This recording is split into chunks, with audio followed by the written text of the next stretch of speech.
I'm very happy to have organized that seminar with my colleagues, Marian, Harkin, Anneli, Jäätteenmäki, Diana, Wallis, all us four ladies who are quite involved in that question from different perspectives in our political campaigns in the years that are behind us in Parliament.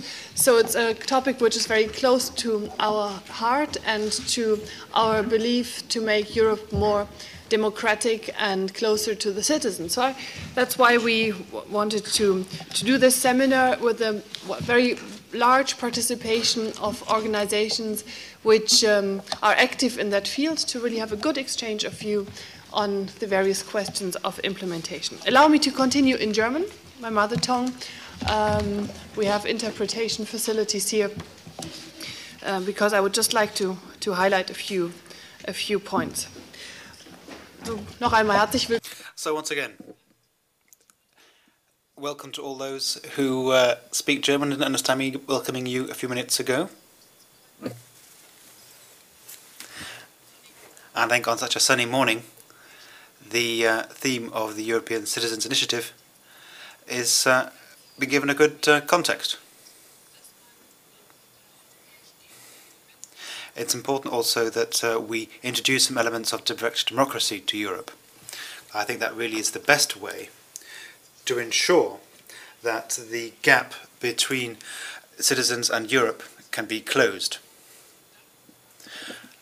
And we've already started to think about what we mean by direct democracy, or indeed in what format democracy can be given more legitimacy. Confucius had something to say about this several hundred years ago. If you explain something to me, I'll forget it. If you show me, I'll remember. But get me involved, and I'll understand. And I think that really is a motto for a European Citizens Initiative that could be very useful. Because getting people involved, getting people to participate, really helps people to understand the processes and to helps them understand that their opinion counts. Jean-Jacques Rousseau went even further when he said, "Any law that is not decided upon by the people itself is no law at all." So you understand there the importance of direct democracy. We're not going to say that we're going to do away with every law that hasn't been introduced by direct democracy, but it is important to get the citizens involved. And to get them involved indeed at the outset of such processes. Already 20 test initiatives have been started up, and those who took part in that test are indeed with us this morning and will take part in our discussion. And in Germany, we've been rather reluctant to get involved with direct democracy. But there are examples of initiatives. For example, in some of the federal Länder of Germany, well, we don't all have the possibility in every land, but that does exist at a more local level and is often a success. There are various names for that actually in different parts of Germany.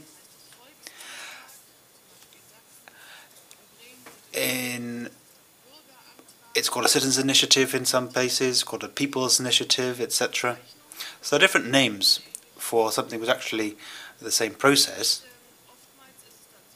And it is often the case that if an initiative is successful, then there is a resolution taken by the Parliament. And the decision as to whether that is actually taken up is a decision for Parliament itself. And in North Rhine-Westphalia, the largest land, we had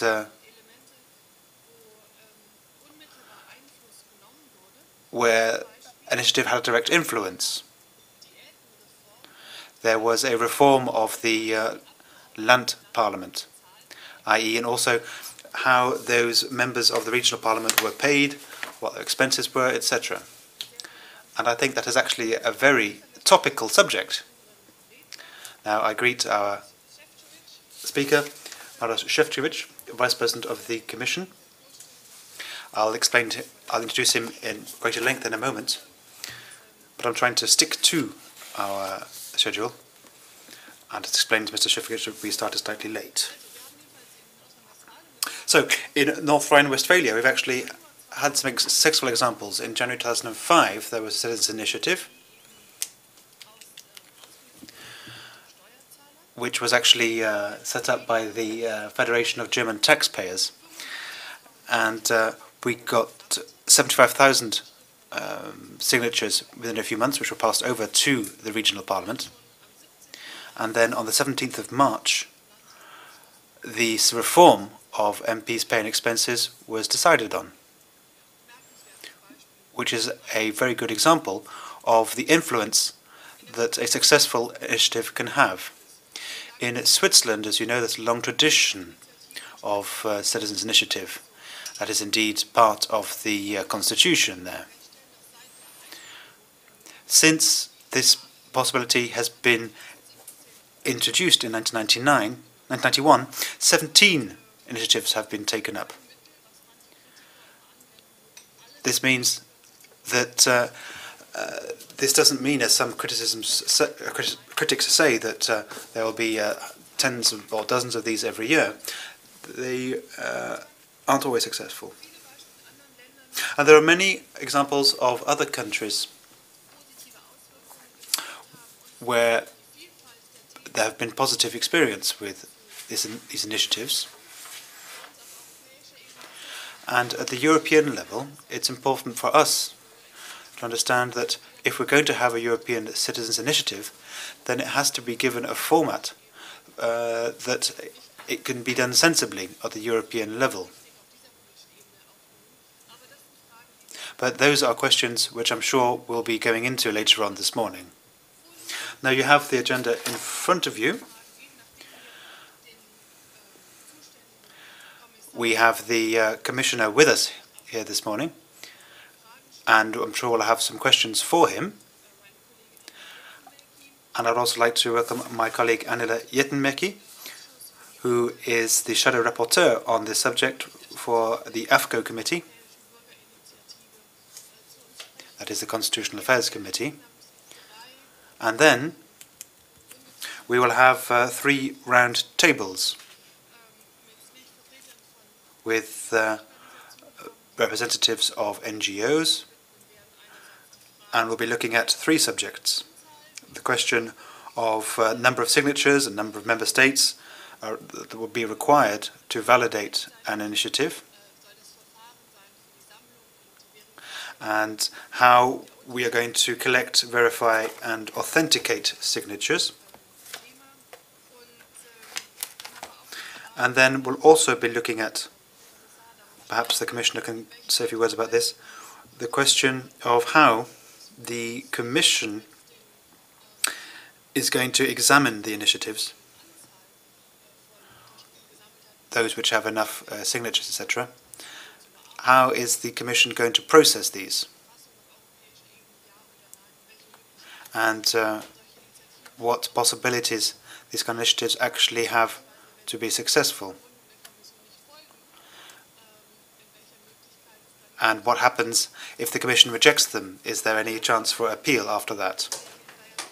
Then we'll hear from Diana Wallis. We'll have questions after that, and my Irish colleague Marian Harkin will talk about the experience from Ireland. I think it's a good idea actually to have some practical examples from the member states. And I'm sure we'll have some proposals then at the end of the seminar. And I'm sure we'll be glad to hear that at the end of a long morning there will be sandwiches available. And hopefully that will give us enough stimulation for the rest of the day, and indeed for the rest of the week, so that we can support this idea of European Citizens Initiative. So it's now high time for introduce our first speaker, Commissioner Šefčovič. We're very pleased to have him with us here this morning. Thank you for taking the time to come to speak to us this morning, to discuss this topic with us. You are Vice President of the Commission. It's the first time you have been a member of the Commission. You really came through the hearings there with flying colours, and we have great expectations of you. And I hope you will also pass this seminar with flying colours as well. You've lived almost everywhere around the world, it seems. In Russia, in Slovakia, obviously, in France, in the USA, Zimbabwe, in Austria, in Israel. So I think you really have a global overview of this topic for us. And perhaps you can also talk about some of the sensitivities indeed in the Council, because you've represented Slovakia in the Council for many years.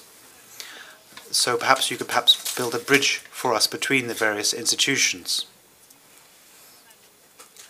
So we're very pleased to hear what you have to say.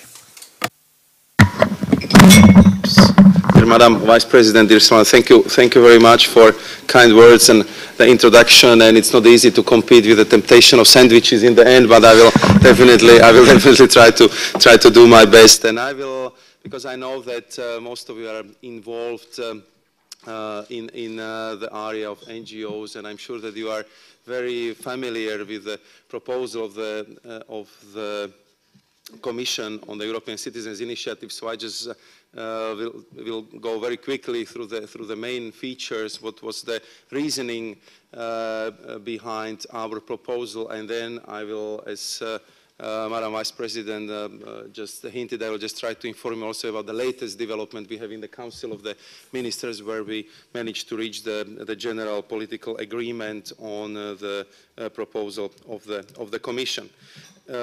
And at first, I would like really to thank very much to Madam Vice President and ALDE Group for organizing this seminar, because I think it's very important to have a thorough discussion on this initiative, to have a possibility to look at it from all angles, because we are building something new, something which was not tested before, something of ramifications which is very difficult to foresee right now, and we are just bringing absolutely new layer or participatory democracy to the democracy of representation on which the European Union was traditionally built. So therefore, I think we have to be very careful how we would proceed, and because, as I said, we are absolutely not sure what kind of dimensions the ECI will bring to the European life in Brussels. Therefore, we even introduced in the proposal the review clause, so we would have a chance, be it after 3 or 5 years, depending on what kind of agreement we would reach in the end, to have a possibility to look back if we did everything right, or if there is a need to improve some parts of the regulation of the European Citizens Initiative.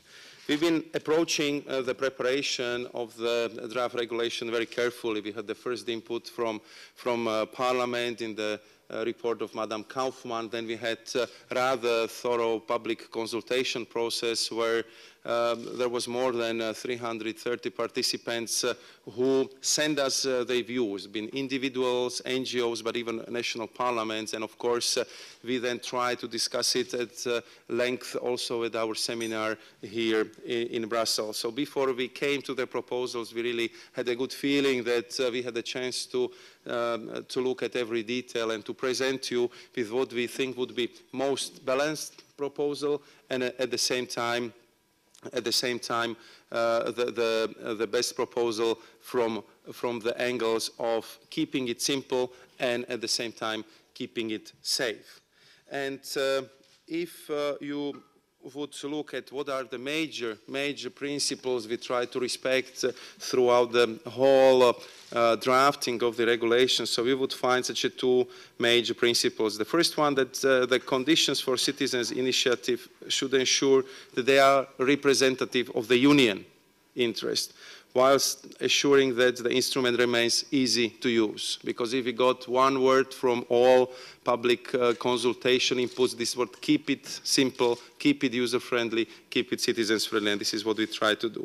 Second very important principle was that keeping it user-friendly doesn't mean that we should somehow omit the strong requirements for the prevention of fraud or abuse of the system. And we've been, of course, listening very carefully to the worries coming especially from the member state that we should not impose unnecessary administrative burden. So these been, I mean, such a two major lines of thinking we try to respect when we've been preparing these proposals. So what are the key elements? As you know, in the treaty is very simple about it. We need to have 1 million signatures or signatories from the significant number of member states. So we decided to go for 1/3 of the member state, even though I know that in the European Parliament and in some member states there was the preference for 1/4.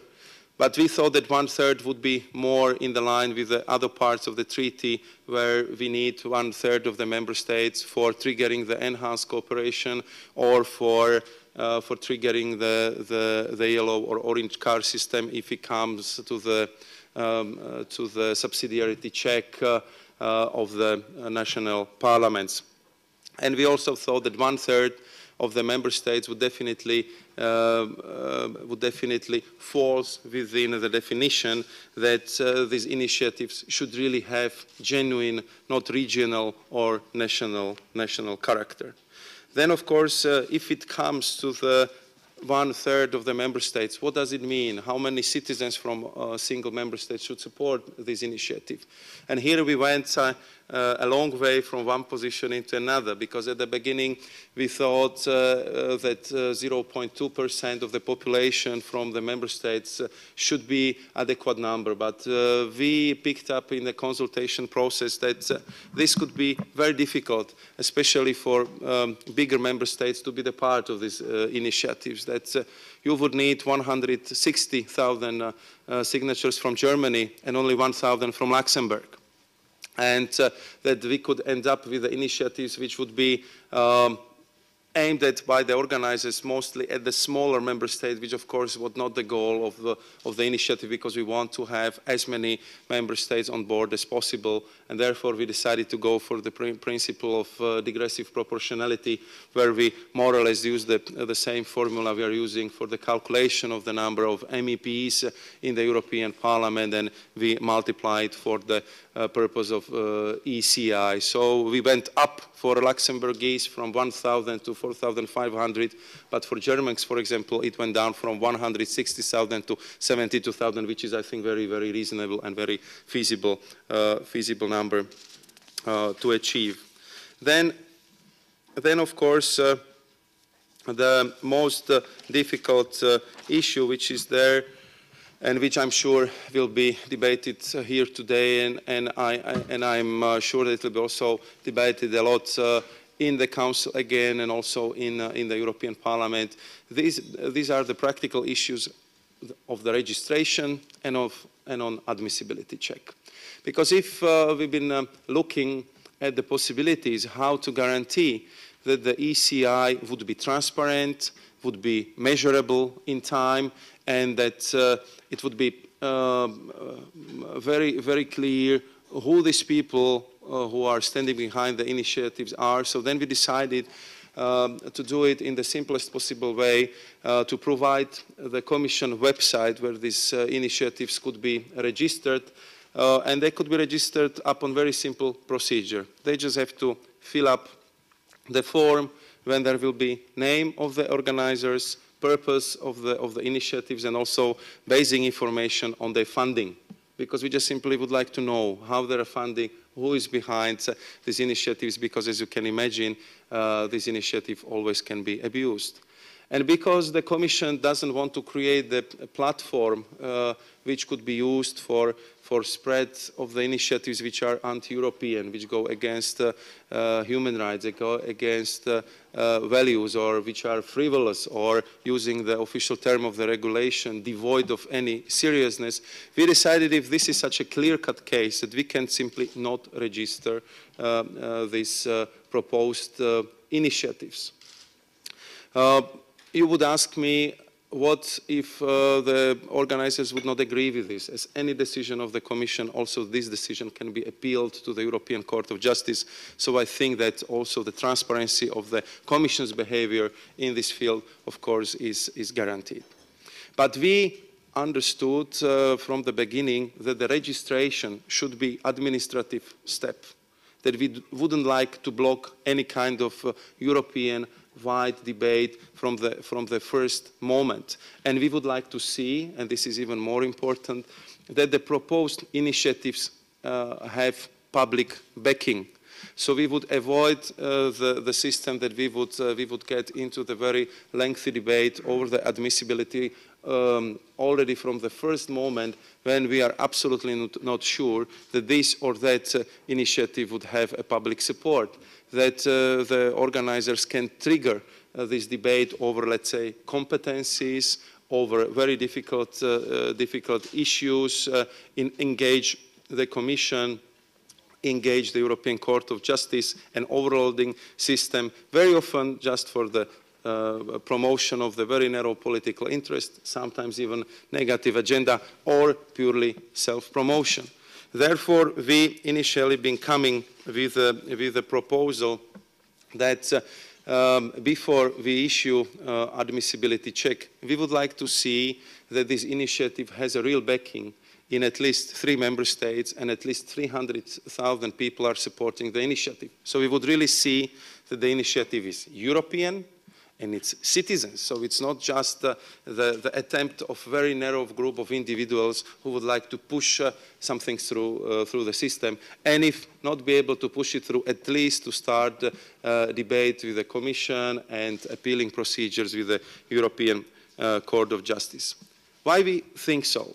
Why we thought so? Because if we would start with the admissibility check too early, we could create the situation that even the initiatives which would be admissible and would not have, let's say, even real probability to be then positively decided upon by the Commission later on, would get, as it would looks like, the green light from the Commission. And I can tell you a few examples. Let's speak about maternity leave, because if you ask the Commission, is the initiative, let's say, on shortening or abolishing of the maternity leave admissible? Yes, it is. Would the Commission legislate in this respect? No. But you could already have very difficult debate from the beginning. So we would like to see that there is 300,000 people backing the initiative to abolish maternity leave before we would enter into the super difficult debate on admissibility, involving the Commission, engaging possibly European Court of Justice, and creating enormous media space for the people who, let's say, are behind this. We would like to avoid the headlines that, for example, Commission gives the green light to an initiative on abolishing or the CO2 reduction goals, or the similar headlines you can have with any other aspect, because we just would be ruling on admissibility, but by the media and by the people, this would be perceived that we are backing the initiative from the beginning, that we are actually calling for mobilization of the people to support such an initiative, which is not true. Therefore, we are so adamant, and we hope that we would get the support and understanding of the European Parliament, that it's very important if it comes to the admissibility check, really to do it on the initiatives which have solid citizens backing. And therefore, even though with, let's say, not happy approach, I would use this term, we entered into the debate of General Affairs Council of the last Monday, where at the beginning, I would say the big number of the member states was ready to support the admissibility check from the moment of the registration. But I was very passionate in my explaining that what kind of problems this could bring to us. And in the end, I'm very glad to say that we found the compromise that okay, if 300,000 is too complicated and it's too high number, that 100,000 should be enough. But I still think that we need to have this cushion which would really check if there is public backing for the initiatives or not. And on this basis, we managed to find the compromise, and the member states agreed in the general political approach that this would be the proposal they would be able to back in the end. Another very complicated issue, which I'm sure will be discussed here, this is the collection of the signatures. We, as the Commission, do not want to impose any kind of restrictions on the organizers how they would like to collect the signatures. But if again we have to listen to the public consultation, there was another very clear conclusion that we are in the 21st century, and therefore online collection of signatures must be permitted. And we agree that this is the case. Of course, online collection of signatures is much more prone to the fraud. It could be much more easily abused, but at the same time, it allows for much faster collection of signatures. Therefore, we try to combine this new method of collecting the signatures with a system which would prevent the possible fraud and abuse. So what we would like to do is to see the website which are certified by the member states that they are okay, that they respect the European rules. We involved in the preparation of the regulation data protection office, and we know that those parts of the regulations which deal with the protection of personal data are in full line with our data protection officer and with all the regulations the EU has in this area, and that of course the member states would be very rigorous in checking up the quality of these websites.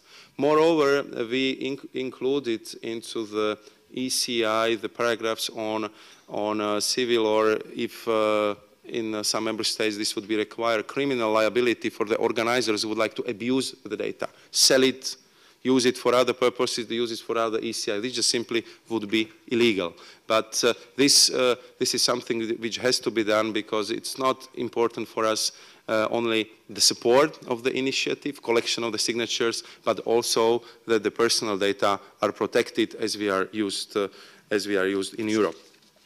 We are very attentive to the calls that probably it would be too difficult for the organizers to develop the software. So we are looking for the possibilities, and we will be getting into very intensive consultations with the member states about what should be the common parameters for the software, or if we can proceed with the joint preparation of some kind of open source software for the collection of the signature, which would falls within all the criteria laid down by the regulation. So it would be easier than for the organizers to use this open source, but at the same time certified software.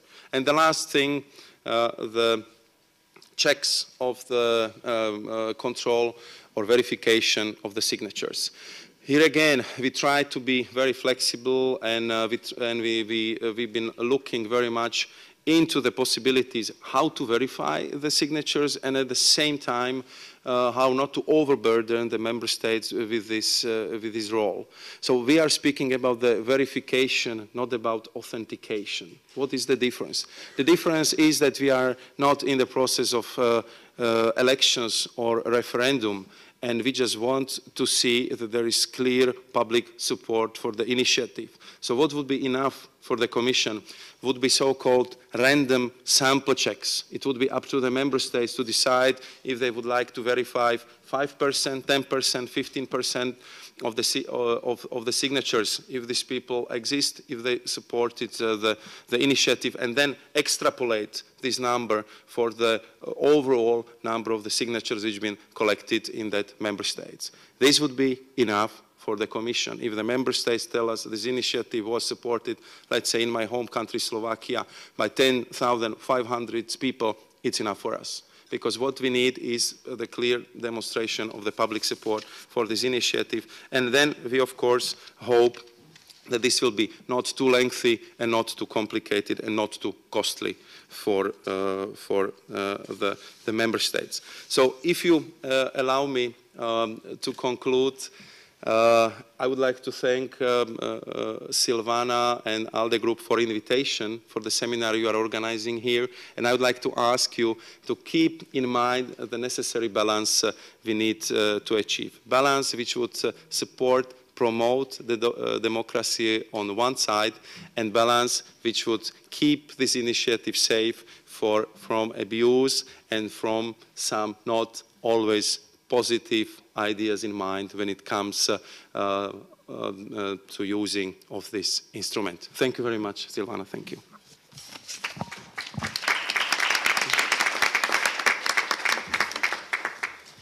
Thank you very much, Commissioner, for your very clear statements and outlining the ideas of the Commission and the proposals that the Commission made, also explaining a few items which are still discussed. As far as I know, you have a few minutes still, so we can see if there are questions, remarks from the audience. There's been a lot of different initiatives here and coming from all over Europe, so I think the chance to speak to the person who is in charge of developing this whole idea is a big one. So if there's questions, remarks from the floor, I would just like to give the opportunity to do that. Yeah. Carsten Berg, please. Yeah, thank you very much. Mr. Commissioner, my name is Carsten Berg from the ECI campaign. We deeply appreciate your work and your commitment, your engagement. However, looking at not overburdening citizens when they collect signatures, we have come at a closer look at the regulations compromise with the Council. Especially on the point of ID numbers. You know that ID numbers are required when you sign a citizens' initiative. And this is a deeply personal and intrusive data which will deter many citizens from signing an initiative. So we have observed the regulation proposal from the Council, and we've seen that already 6 member states have decided not to ask their citizens for this very personal data: Finland, the UK, the Netherlands, and some other countries.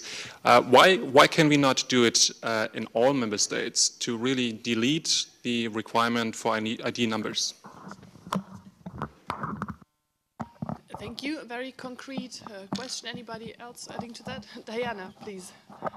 I just want to add to that, as is well known, there is no ID number in the United Kingdom, so it would be an uneven playing field anyway. Same goes for Ireland. Any other questions to add to, please, the very back.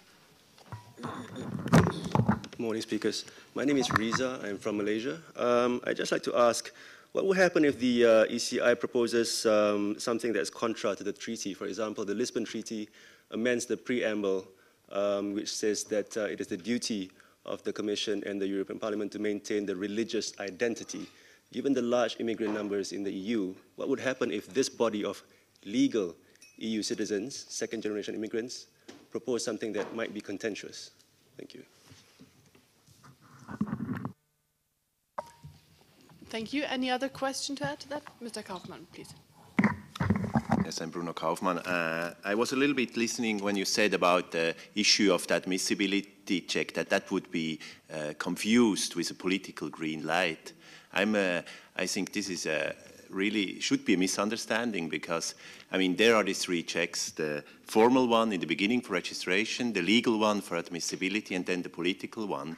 So, I mean, the process really have to be designed and clearly communicated. Of course, there will be media maybe saying registration is already a green light, but I mean, this otherwise we will have a total mess up about the process if we think that the green light for admissibility would be a political yes.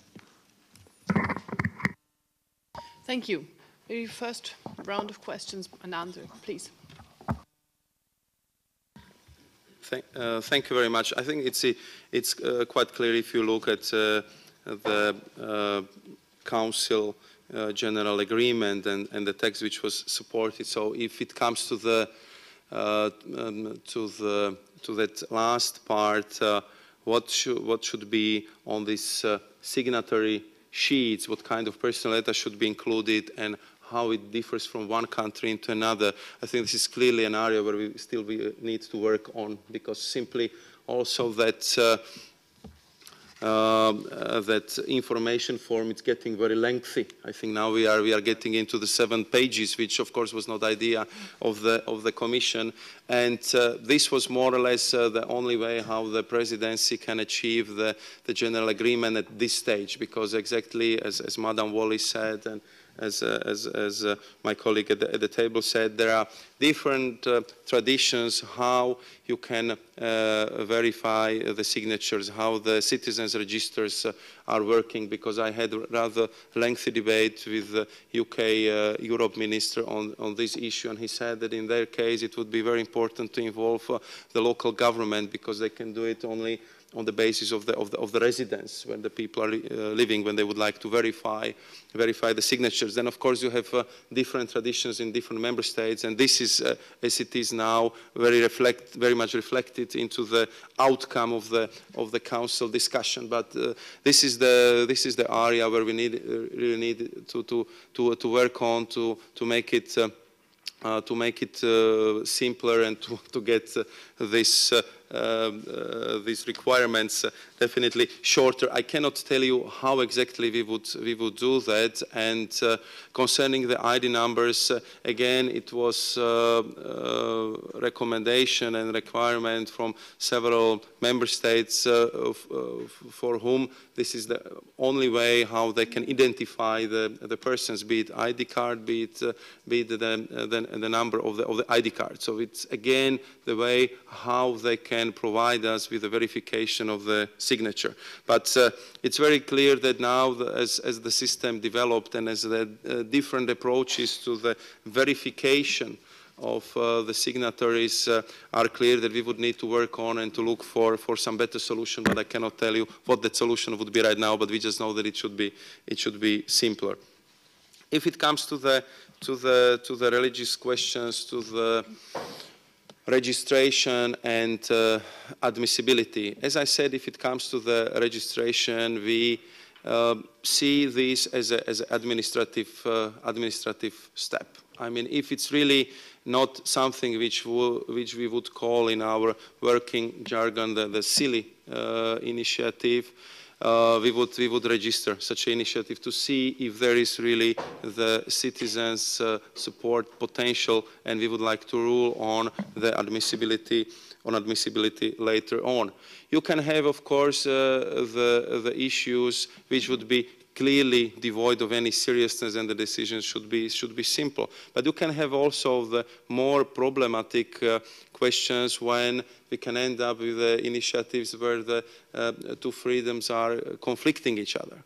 Then, of course, this decision is much more difficult, and it would very much depend on the exact phrasing of the initiative, on the goal the organizers would like to achieve. And of course the Commission would be very careful to look at this proposal from all angles, because we know that it could be appealed in the European Court of Justice if we do not do things right.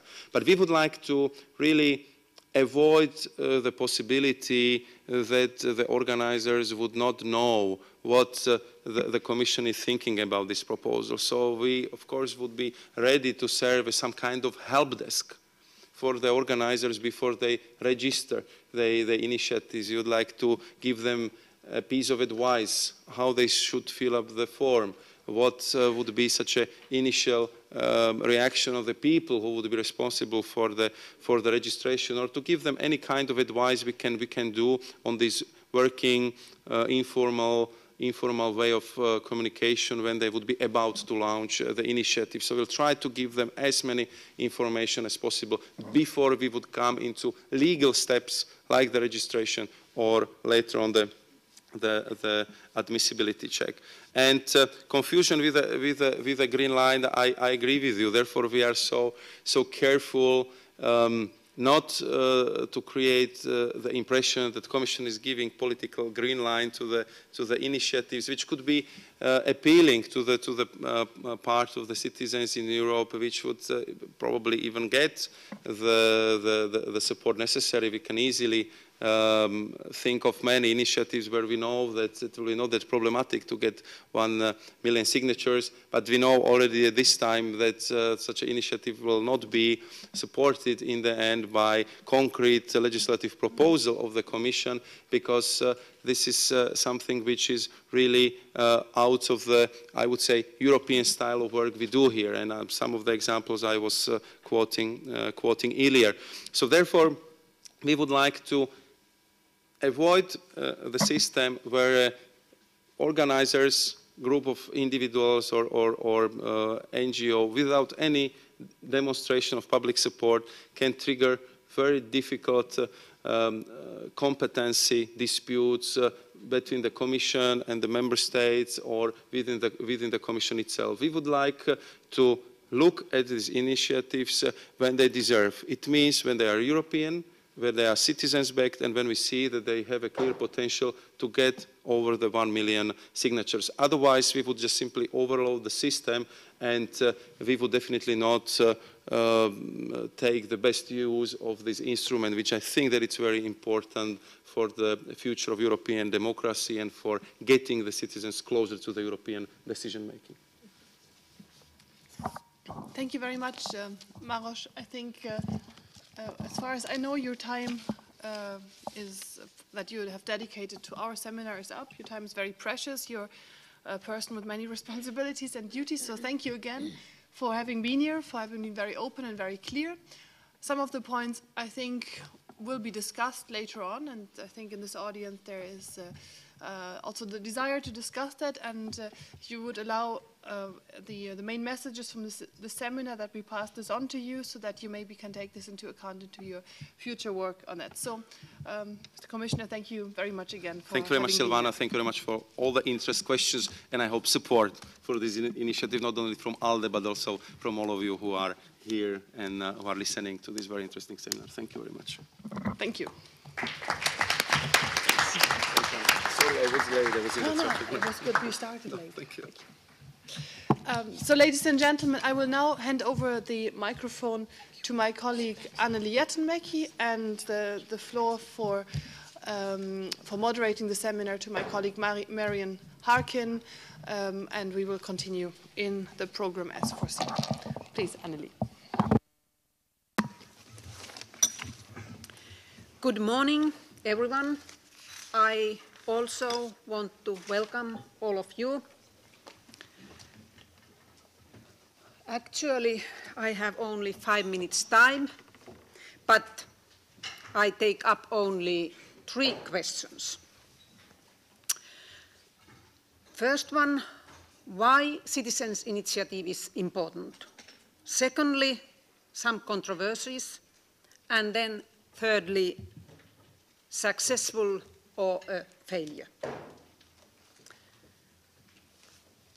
First, I try to answer why citizens' initiative is important.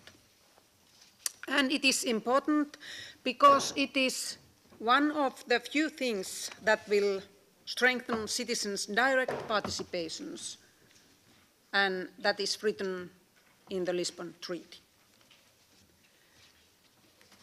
And it introduces a totally new concept of transnational democracy. As commissioners say, it is the first one in the world.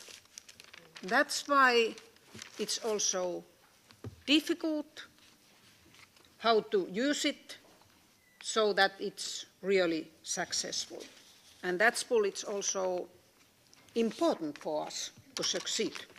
But not only that, the main issue is to deepen the democracy. Then secondly, controversies. I take up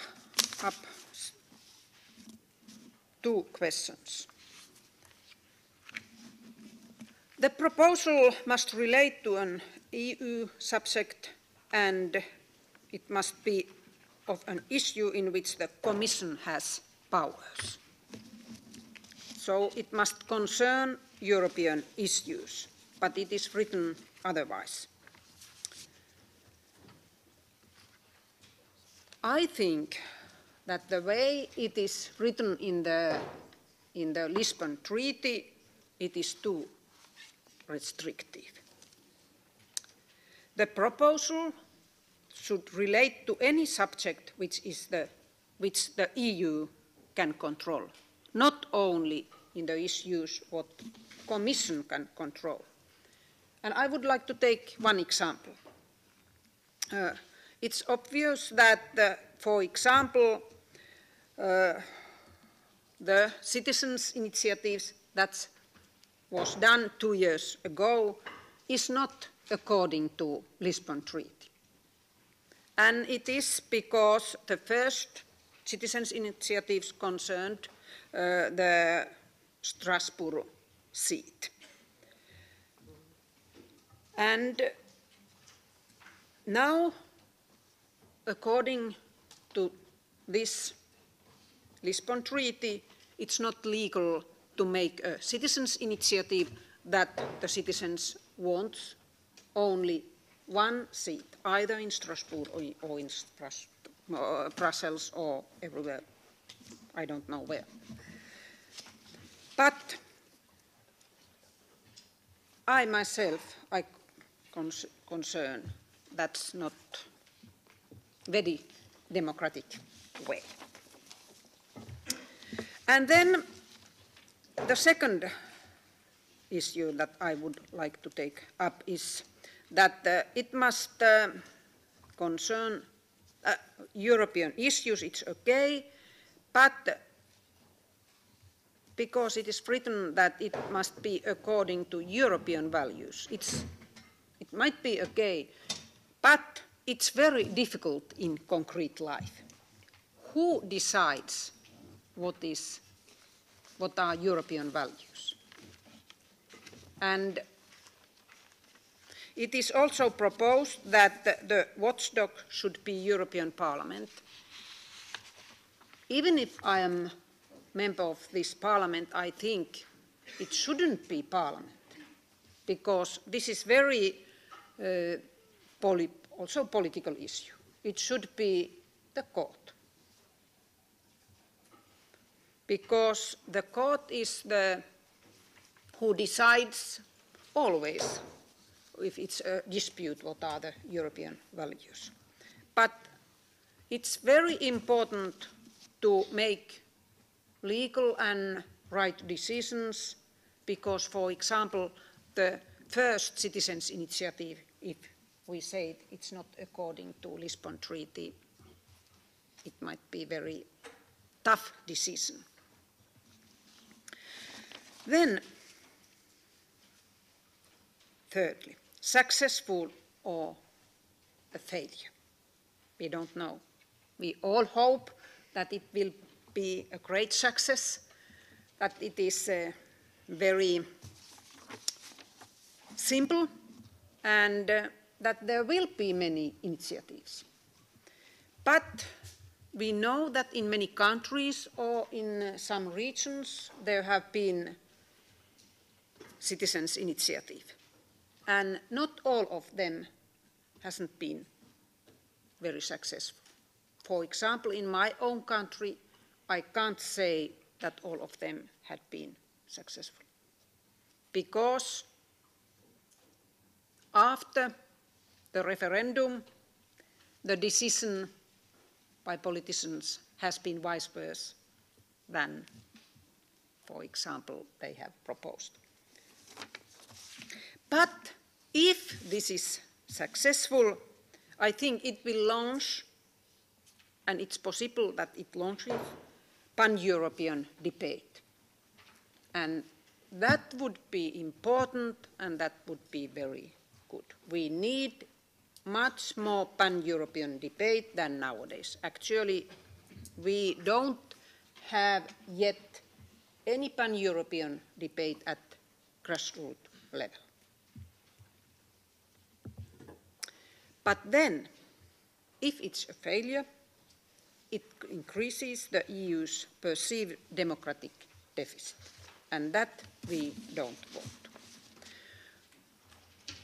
That's why I think it's very important that the Parliament, the Commission, and all of us try to think beforehand what are the obstacles and how to write the legal framework to this citizens' initiative.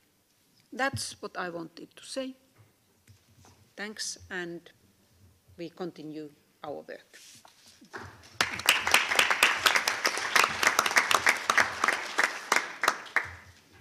Thank you very much, Anneli, and I think you've raised one or two important questions there. I mean, you said who decides whether or not something is a European value, and I think we'll certainly be asking those questions for a while.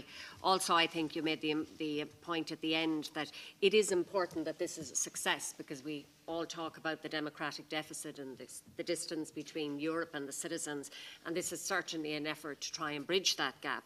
So it's very important that the Parliament and the Commission and the Council work together to eliminate the obstacles, so that whatever legal framework we have in place has reasonable opportunity that it will be successful and that it will work. So thank you once again for your input this morning. We now go to the first round table of NGOs. We have 4 speakers. Each is designated approximately 5 minutes, and then we have a short debate between all 4, and if perhaps 1 or 2 members of the audience want to contribute, it'll depend on time, because I'll try and keep very tight to time this morning. We'll have an opportunity, but then later on there will be an opportunity for members of the audience to contribute and to ask questions. So the first speaker on the round table this morning is Karsten Berg, who is speaker for the ECI, and for those of you who don't know Eurospeak, that's the European Citizens Initiative campaign. Karsten. Thank you very much for the floor again, and thank you very much for this kind invitation to this important ECI event here in the European Parliament. I'm very glad that I can speak here for the ECI campaign, the campaign for the introduction of the European Citizens Initiative with citizen-friendly implementation rules. You might know that the origin of this instrument is within civil society among NGOs. There were NGOs contributing to this in the Convention on the Future of Europe. I myself could collect signatures, in fact, in the Convention for Mehr Demokratie and Democracy International, and we finally succeeded in the very last minute to have this instrument within the conventional text and then finally in the Constitutional and Lisbon Treaty. So after this, we collected signatures, several thousand signatures, and turned them in here in the European Parliament. And the Parliament came up in May last year with a resolution as a result, with a resolution with citizen-friendly, more or less, rules. And since then, of course, we follow all these very important developments up, because, and this is our credo and mantra, is citizens' initiatives to be workable need to be designed in a citizen-friendly way. I think this has been clear already several times, and it is important to really look at the experience in member states where we have experience with citizens' initiatives, where they do not work, where they were killed due to bad regulations, due to bad implementation rules. And that's what we've been doing. And at the same time, and I think that's where we all agree on, we cannot simply copy a national model and then transfer it to the European level. We have to create it out of the European nature and face the real huge difficulties which we would be confronted with at the European level, that we have to work multilingual, cross-border, huge geographic distances, and of course we do not have yet a European public space. In fact, we have 27 European national public spaces. So that's something to keep in mind, and this means that especially at the European level we need something like support elements. That's what we strongly call for, or a democratic infrastructure. That means to have some sort of legal advice, clear information in before, the right for translation of the signature texts, and also the right for reimbursement of part of the costs of a citizens' initiative. This, by the way, would not be only a unique European thing. This also exists in member states, and this is an essential part we are striving for. Maros just said there should be a help desk. I think this goes into the right direction, but this should be really spelled out also in the regulation. It should not only be informal, as he said. It must be really clear and proper. Secondly, we believe that the proposed regulation really still needs to be improved considerably, especially also on the point of the follow-up of a successful ECI once 1 million signatures are collected. The follow-up of the Commission, it must be clearly said what is being done there. There should be a public hearing, maybe just like we are sitting here right now with translators, and really can come together, speak face to face, and explain each other what we really intend with the signature collection with an ECI. And then there should be also a clear timeline, as it is for the right of initiative for the European Parliament to the Commission, that if the Commission decides positively, it should come up with a proposal after 1 year. That must be also clearly spelled out in the regulation. It's still empty on this space. Third point, we strongly support you, Ms. Jäätteenmäki, on the point of the scope of an initiative. It should not be reduced. And by the way, this was never, ever the intention of us in the convention then, to reduce it only to secondary law. As it was said, the one-seat initiative would be rejected from the start because it wouldn't be secondary law. As you know, to have 1 seat of parliament would need, and we would need to change the treaties. And there are many issues, especially at European level, which are primary law that are in particular of interest for citizens. There are other small but very decisive points. Also, the time limit for citizens' initiatives to collect signatures is still too short. At the transnational level, we need more than 12 months very often. You might know, and we have been monitoring all these so-called informal citizens' initiatives together with the Initiative and Referendum Institute Europe, for which Bruno Kaufmann will speak very soon. We've monitored all the existing informal ECIs, and there are more than 20, and only 3 succeeded to collect 1 million, but only 1 of them would have been accepted due to the regulation right now. Even Greenpeace, Jorgo probably can tell, they needed for their GMO initiative 3 years ago more than 18 months. So it simply would be inadmissible for the Commission on this base. Now, given the short time, you know, there are many, many details further we should discuss in another context and follow up, but what I really consider one of the most important points right now is really the requirements for citizens the information requirement citizens have to give when they sign an initiative.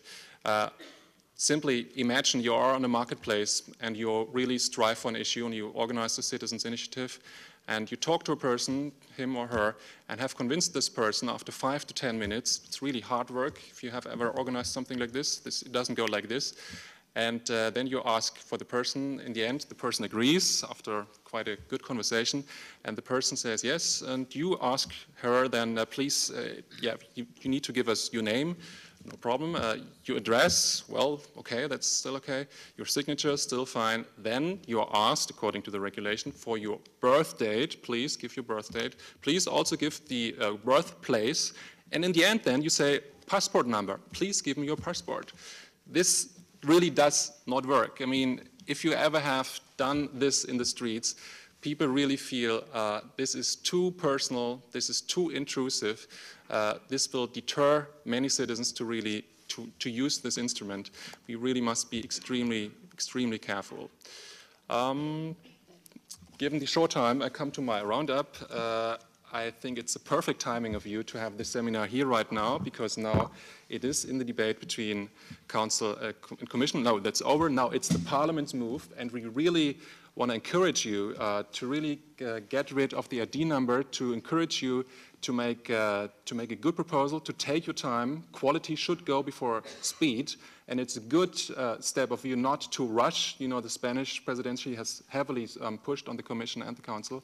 You should really take your time and consider all these important details. To make the draft regulation as flexible as possible, we have our key demands online on the website citizensinitiative.eu, and my youth organization is all over the continent trying to contact their MEPs and their Ministers of Foreign Affairs to also make this regulation as user-friendly as possible. What I want to argue about in my short presentation is that we need to reduce the threshold of 1/3 of the participating member states to 1/4, as the Parliament demanded in its resolution 1 year ago. Secondly, that we may not have too high a threshold for the amount of citizens per member state participating. We think that it should be at highest 0.1% of the population. And then last but not least, I'd also like to speak about the importance of having the online collection happening at the website of the Commission to protect the data and the personal integrity of all the people signing. To begin my presentation with, I'd like to remind all of you at what is actually at stake here. Because we may not forget that at the last parliamentary elections 1 year ago, we had only a voter turnout of 43%. And often in Brussels, people do not realize how big the gap is between the EU and the citizens. And this is why this ECI is a one-shot opportunity to finally make the debate about Europe running all throughout the continent. And I am sometimes a bit stunned if I hear people being more afraid of radical ECI proposals than that they are afraid of the frustration that could be caused among citizens if they see that after having collected 700,000 or 800,000 signatures, that suddenly they are bumping against these bureaucratic obstacles that are not really necessary and that make Europe look like, again, this bureaucratic bastion that never listens to the citizens. And I really wonder why the Commission is so afraid of radical proposals. Because every proposal needs to be, according to the Treaty of Lisbon, within the powers of the Commission and serve the implementation of the treaties. And even then, I think that the Commission should at least have the trust in the European Parliament afterwards of not approving of any of these radical initiatives. We have to trust our own MEPs and then, of course, also the Council of Ministers that proposals like the abolishment of the maternity leave or of the CO2 reduction targets, that they would never pass. But the merit of having them discussed among the citizens is a value in itself. The Commission is spending so much money on communication strategies. But by letting the citizens debate about European topics themselves, knowing that they can bring any issue they want to the table of the Commission and of the MEPs and of the Council of Ministers, that is what is at stake. And this is something that's much more important and that could multiply the knowledge about Europe, about EU decision-making, much better than any communication strategy could ever realize. And this is why I say always, the final goal of the ECI regulation and how flexible and user-friendly it must become should be that no single citizen can ever again complain that the EU doesn't listen or that they do not have any means of having their voice heard at the EU level. And this is how I come then to how all this should be translated into practice. We have heard from the Commissioner himself that he wants a simple, understandable and easy to use ECI regulation, but my understanding is a bit different of his in this regard. Because I think that the more ECIs we have, the better for European democracy. And this is why we should not complicate all the obstacles, since we do not want only big business to launch these ECIs, but we need to have NGOs also with their limited human resources being capable of making these thresholds, of having the citizens signing an ECI, and this is why it should not be complicated and why everything should be reduced to a maximum of 1/4 of the member states participating. The Commission argues that in other parts of the treaty, 1/3 of the member states need to be present for other proposals, but this has nothing to do with it. This is comparing apples with pears, and frankly speaking, I think that, especially in this case of the European Citizens Initiative, it is really important that we have a debate going on in the member states, but if you theoretically think of it, why would 1 million Hungarian citizens or 1 million Finnish citizens not be able to submit themselves an initiative within the powers of the Commission and serving the implementation of the treaties in the interest of the entire EU if they have an interesting proposal? So this is why the maximum I would argue for is 1/4 of the member states, and the maximum that can be participating per member state should be limited at 0.1%, clearly, because we do not want NGOs to struggle with the mathematical calculations of how many votes they should have in how many countries. Let me draw all of this to my conclusion then, that we need to have these low thresholds, also with the online signatures being collected on a central website of the Commission to protect the data, and also to make sure that the Commission can communicate the different stages after the admissibility check clearly to the citizens so that no confusion can ever exist.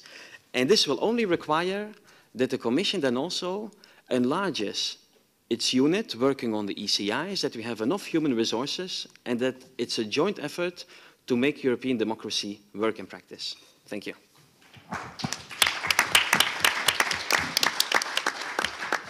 Thank you so much, Jorgo. Some very interesting ideas there. Plenty of meat for our discussion, I think. Our next speaker is Jorgo Rees from EU Civil Society Contact Group. Jorgo, you have the floor. Thank you, Ms. Harkin. Thanks for the invitation. I would just like to, with one sentence, introduce the EU Civil Society Contact Group, because not everybody may be familiar with it. The EU Civil Society Contact Group is a network of NGO families, so we are in a way an umbrella organization of NGO umbrella organizations. And within that umbrella we have the family of the development organizations, including groups like Oxfam and Caritas. Their umbrella is Concord. We have the social NGOs. Conny Reuter is here. He's the president of the Social Platform. That is a part of the CSCG. We have the environmental groups, the Green 10. I work primarily for Greenpeace. And so the different families are united in this network. It's a very lean network. We only have one member of staff. And we use this network in order to discuss and agree on exactly these kind of horizontal proposals or horizontal initiatives that we want to support or that we want to comment on, which do not directly fall into anybody's core business, human rights, social policy or environment, but which are of general importance, we feel, to bringing civil interest, civil participation forward at European level. Now, I think Philippe has done a beautiful outline of why the ECI is such an important tool. I'm not going to repeat anything there. I fully agree with the points that you made, how urgent it is that we have such a tool and how worrying it is to see the Commission being so completely defensive now rather than take the dynamics and go with it and really limit the safeguards to the absolute minimum. I should like to say that from the perspective of the of the EU Civil Society Contact Group, we're not sure that this will be a success for two reasons. Firstly, firstly, it's clear that the ECI, to be a success, must be a user-friendly tool. And for a couple of reasons that I'll lay out in a minute, we don't think that the Commission proposal is user-friendly, and we don't think that the Council, in its discussion so far, has made it any user-friendlier. And so we really need the Commission to reconsider and the Parliament to make some very strong points there. And the second main area where we need to look at the ECI to determine whether it will be a success is the follow-up that the Commission will do once this initiative has been successful. And it's striking how poor the Commission proposal is in laying out what the follow-up will actually be, and I mean in terms of process, what the Commission is really going to do. That's really when everything starts, once you have 1 million signatures. So far, the Commission spends its time talking about all the safeguards and checks that need to be done in the process of getting up to 1 million signatures, whereas what we're interested in is to know what's going to happen if you meet these requirements and you submit 1 million signatures. What are you then going to do, Commission? And so the Civil Society Contact Group has participated both in the consultation that the Commission did originally. We're very disappointed that only a few of our suggestions were taken up in the Commission proposal. So again, we're looking towards the Parliament to take up a lot more from what civil society has put forward. And we've also responded to the legislative proposal. Our website is ALDE-FULL-EVENT, with a number. There you can see our position papers. I'll just draw out a couple of points because Carsten and Philip have already made many points that I would disagree with. Philip, on the minimum number, this is an interesting point because initially when the Commission had the consultation, we also said it should be a quarter of member states. We figured, okay, it's 27 now, it's likely to be 30 sometime soon, so a quarter, is already a challenging number. Then we've had feedback from a number of small organizations, including also from people who believe that the ECI could also be used by citizens who are not yet organized in an organization, such as Amnesty International or Greenpeace, etc. And they tell us that even a quarter is too much. If you're looking at an EU of 30 in the future, let's go for 20%. That's 6 countries. That still meets fully what Article 11 is aiming at. It should be a significant number. And that is a challenge for issues where you don't have an established pan-European or global organization really taking up the issue. So we've been listening to some of the smaller organizations there and revised our position. The time limit, Carsten has mentioned it, from the 21 initiatives that have taken up the ECI spirit since the Convention for the Future of Europe agreed on it, only 3 have managed to go over 1 million.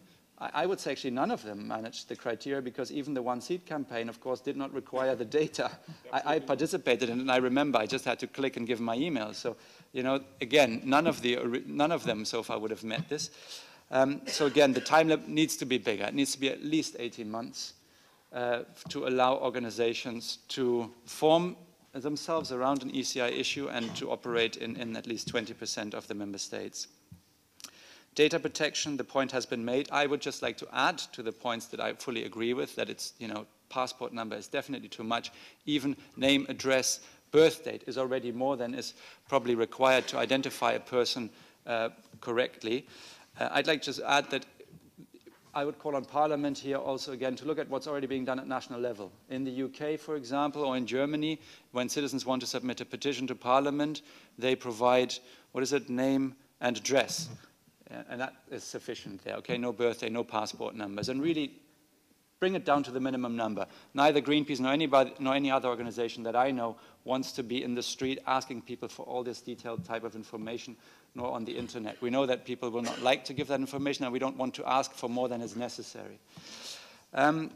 Finally, on the transparency, this is a point that has not yet been raised, but which I think is also important. I mean, the Commissioner briefly mentioned it, that there should be transparency about who's behind the organization.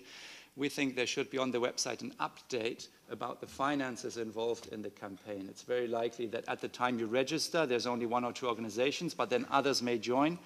And in the general interest that we have in the EU to have transparency around EU decision-making, lobbying transparency, etc., we also think that that's an important point for the ECI.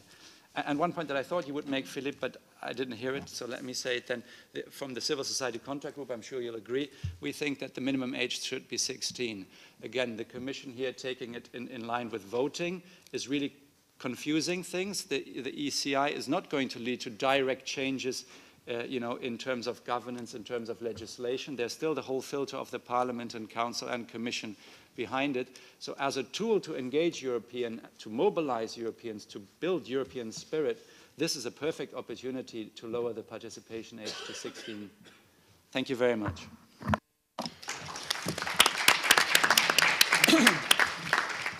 Thank you, Jorgo. And again, some new and very interesting ideas. Our final speaker in the first round table is Connie Reuter, who is the Secretary General of Solidar. Connie. Yes, thank you very much, and thank you very much, Marian, and to the ALDE group, not only for taking the initiative, but also for inviting us and giving us the floor. Because I think this is really a lacking opportunity. We can speak on the European Citizens Initiative, but really having a debate on political initiatives of the Union and inviting, independently from political convictions and orientations, a large number of civil society representatives. The only opportunity we have had up to now in this House were the 2 agoras we organized in the last mandate. And I think this is also something we should bear in mind, that the Citizens Initiative, and it was said by the representatives of the Young European Federalists and by the others also, there are some preconditions. I will not come back on all this technical question, how many signatures in how many countries, but let's speak on the preconditions, because I think if we want to be successful, first of all, I think the Commission should not be afraid. There are sufficient possibilities to control and to say this is not in accordance, for example, not only with the values of the Union, because as far as I know, in the Treaty of Rome, there are the values. As far as I know, we have the Lisbon Treaty, and in the Lisbon Treaty, we have the Charter of Fundamental Rights. So we have reference points which we do not have to reinvent the wheel. And if there's something coming from right, extreme or fascist groups taking initiatives, that can be bothered easily, because this is not in accordance with what is the law, what is the reference frame of the European Union. So I would not be afraid. What I would think, and really the big difficulty, and it has been said also concerning the European elections, there is a democratic deficit. We have a tool, on the other hand, where we want to involve citizens, which is perfect tool when it is intelligently used and when it is technically prepared in a way which corresponds to what Mr. Schiffkov, the Commissioner, was saying. For his, the leitmotif is KISS. When I hear KISS, I think of this group, these funny singers who were singing I Was Made for Loving You, perhaps. Well, the European Citizens Initiative should be I Was Made for Loving You, the European Union, and bridge this gap. But at least he was thinking of his leitmotif, which is keep it simple and safe. But then really, keep it simple and safe. The accessibility is really crucial. And the accessibility to signatures means we cannot ask, that is very clear, that people give their ID number. And I'm not only speaking of those who go outside in the streets and collect on the places. I had this experience 2 weeks ago here in the European Parliament. We collected signatures for a fair flower campaign. Nothing particular. Who would not be in favor of fair trade for fair flowers? And I can tell you that even some MEPs were not ready. They were ready to sign, but when we asked the email address, said, no, no, no. And a lot of people in this house refused to give only the email address, and we even did not ask the ID number or passport number. So I would say, normally what is happening, you ask the name, the place of residence, and this is largely sufficient. And I think if we have a large number of 1 million, and if the purpose of the initiative is okay, then why looking into where people live and whether there are really 1 million or whether there are 9,999 who are living as they indicated, and there is perhaps a little bit of fraud. I would say there will for sure, there will always a little bit percentage of fraud, but this you can manage. I think this is not where we have to be afraid on. But there is another problem. There's not only the problem of the minimum age of the 18 years, and for sure we have, how can we explain to young people that we will have with the new Europe 2020 a wonderful program which is called Youth on the Move? But then you tell young people, yeah, well, when you have the driver's license, you can have it with 16, but taking a European initiative, this is not impossible. What do we want? Do we want to organize a referendum on one topic, or do we want to mobilize young people to say, I want to take care of this European Union? Which brings me back to the question who to involve, how to mobilize, and how to create a European public opinion. Because for me, the technical side needs first of all the preconditions, a European public opinion, a European public space, that this debate finally takes place European-wide. For sure, we can then discuss whether we need 20% or 25% or the number of member states. But I said it also to my neighbor. It is not, I will not be in contradiction to my other colleagues, but say my experience is that we have still some separation. There is no more a wall in the European Union, but when it comes to the engagement of civil society, there are at least different cultures in the EU 27. And therefore, we should also think on how to bear in mind that we have a representativity. Because I personally would have a difficulty if I have 1 million Finnish. Why not taking an initiative? But that is not European. And if we need a European public space, we need topics which are around what is the purpose for the citizens, and we need the European dimension, and we must find solutions to involve them. Sometimes when we come back to the democratic deficit, we make a big mistake because we are speaking on the 33% of participation in the European elections. If you take out the countries where there is an obligation to vote, as far as I heard from the statistics, we are only at some 28%. That is the European reality. So this bridge which we have to get, this gap which we have to bridge is the question indeed. The topic, the content, and for us as a social NGO, for sure, it will be very much facing the crisis. It will be very much on the social needs of the population, and why not also taking initiative for the financial transaction tax? It is good, yeah, that the European Council has decided to bring it to Toronto, to the G20. But this will not make it happen here on the European level. And if we have a problem of financial and budgetary consolidation, why shouldn't we have a tool for financial consolidation for the social needs and work on social consolidation? And I think, therefore, could be an example where an initiative is taken. So there is also another problem. I spoke on young people and the necessity of mobilizing them.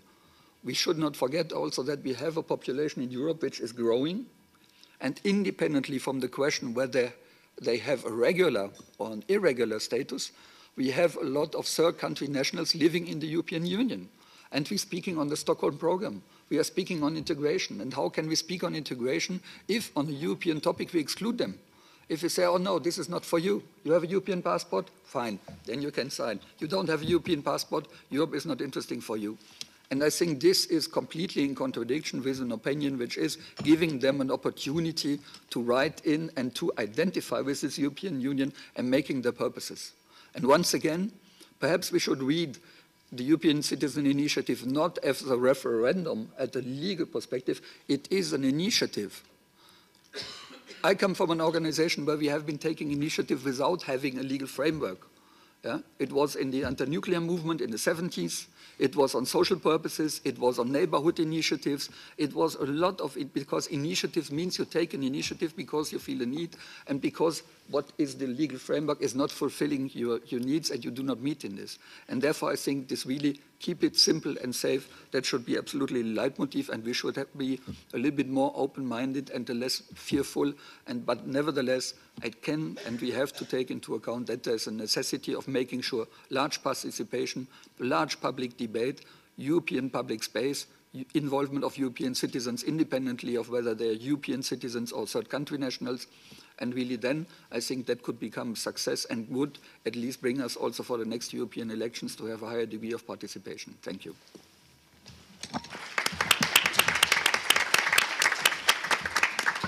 Thank you so much, Connie. And I would like to thank all our speakers because it is very difficult to get across all of these ideas in 5 minutes, and you've all made the effort because we need to keep it moving. And I do want to give maximum time for the audience to participate. So we will go straight into our second roundtable of NGOs, and we'll start as soon as people come to the table.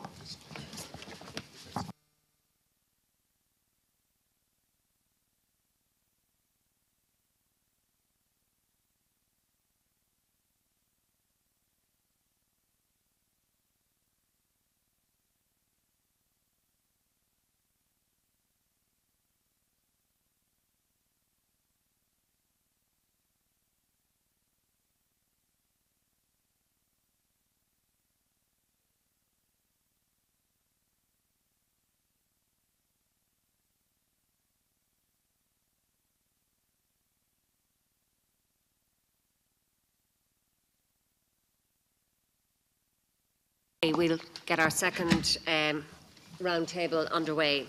Our first speaker is Mario Tenriro, who's Secretary General of the European Commission. Mario. Yeah, thank you very much for this opportunity. So I will try to respect 5 minutes and to go straight on the subject. So if you have still another few seconds, maybe I will touch on one or other points, or if not, afterwards on the discussion. But so let's concentrate on the topic, which is the collection, verification, and authentication, and then a little bit of kind of bullet points, because 5 minutes is what we can do. So first of all, collection, verification, and authentication. What is the difference between all this, and how they are interlinked? So the first discussion, and let's try to bring you a little bit on what is behind the proposal and the reasoning we have made before putting this proposal on the table, and also now the discussion with the member states and so on. So first the question was, well, collection. How free should the collection be? And should the collection be together with some kind of authentication? And so this could be a first way of tackling this. If you, as in some member states, make a collection process which includes an authentication process, which is the case in some member states, then the verification would be easier. And we certainly do not need to provide so much data. So, of course, if every signature is verified by a public authority, or in case of internet, if you are asking e-signatures, then it means that you have a process of authentication at the moment of collection, and then the verification is much easier, and you don't need to provide all this kind of data. So that could be a first way out. We thought it was too complicated and would be too much burdensome to collect the signatures. So we thought, no authentication. Forget about authentication. And now it's clearly on the text of the Council, but it was already clear before. We have always said there is no authentication and there is no verification at the end of the signature itself, because nobody can verify a signature if there is no identification from the beginning. So that was important. So authentication, we said, no process of authentication at all, neither online, neither offline. So nobody is certifying that the people who really signed is the people who, which data has been provided for. In principle, would be the case, and if it's not the case, someone is falsifying signatures, and this is a criminal offense. So we then, if we take out authentication, let's concentrate on collection. So how the collection could be done. And then we thought, well, the easiest as possible, that means the most liberal approach as possible. Do the collection as you like. First of all, where you like, in the middle of the street, by door-to-door steps, by post, whatever, and of course also by internet, by e-gathering. So I think it would be difficult to be more liberal on the collection side. So this is what we have proposed. So free collection. And principle of neutrality. That means it doesn't matter if you collect it on paper or if you collect it on internet. The data that you provide, the way of collecting it, the transparency process. You have to know when we signed, what you signed for, exactly on the same page. You have to have not only the title, but the main aims of the initiative. We have to know who is behind, and so on. And it should be the same thing if you are online or offline. Then, of course, to make some credibility to the system, and that was a demand from a lot of people on the process of consultation. If not, it's just a new kind of petition, if you don't make kind of credibility. So there is to have a kind of verification process that can be done randomly and so on, but we have to have some insurance that effectively these signatures are real and these people are really supporting this process. So very quickly we came up with the conclusion that only member states could do this check. There was never contested. I would say member states accepted from the beginning for all the consultations. And then the question was to say, to think and to decide what are the philosophy and what they need. So the philosophy, then what does it mean? Who controls what? And then we began in the discussion about should be control on basis of residence or on basis of nationality. And very quickly, we thought that this was a difficult discussion. And in fact, a lot of member states were asking, no, but what we really need is to have the reference of identification document is really important for us. If not, we cannot verify. And this is why, in fact, we overcome in our proposal, we overcome the question of residence and nationality. We just said, okay, so when you sign, you give a reference of an identification document, and the authority of the member state which delivered this document should be capable of controlling if you exist and if the data is correct. So this is the reasoning behind. Now on the process of the Council, we verified that in fact large majority of member states, very large majority of member states, in fact 21 member states are saying that they need the reference of identification document to control. So that is the reality. I don't know how far can we proceed, and I hope, and we hope that we could proceed and simplify further the proposal. Mr. Sefcovic said it already, but this is the point of departure, and there was not maybe enough time also before for the preparation of the proposal. It was not enough time on the discussion of the Council because everything went very far, very quickly. I hope there will be still time to improve and to simplify this proposal. For the time being, so there is 21 member states who say we need this, and some member states, and not only they say that they need a document, but they wanted to go on the process of stating exactly what document they need. So now we have a long annexes where every member state has put the documents they need. Some member states ask additional requirements. For instance, the exact address was not mandatory in the proposal of the Commission. Now it's in the text of the Council. Some member states, as Greece and Bulgaria, I think, need the name of the father. So they ask the name of the father, which is now in the text of the Council. And finally, there was only one member state who clearly said, which is Finland, who clearly said, we can control, without having any reference of a document of identity, we can control both residents, all residents, doesn't matter nationality, and also the Finnish when they live abroad. And this is one member state only for the moment. If all member states could say that, that would be wonderful. We would not need identity documents anymore, and the regulation could work very well. So I would stay there for this first explanation. Thank you.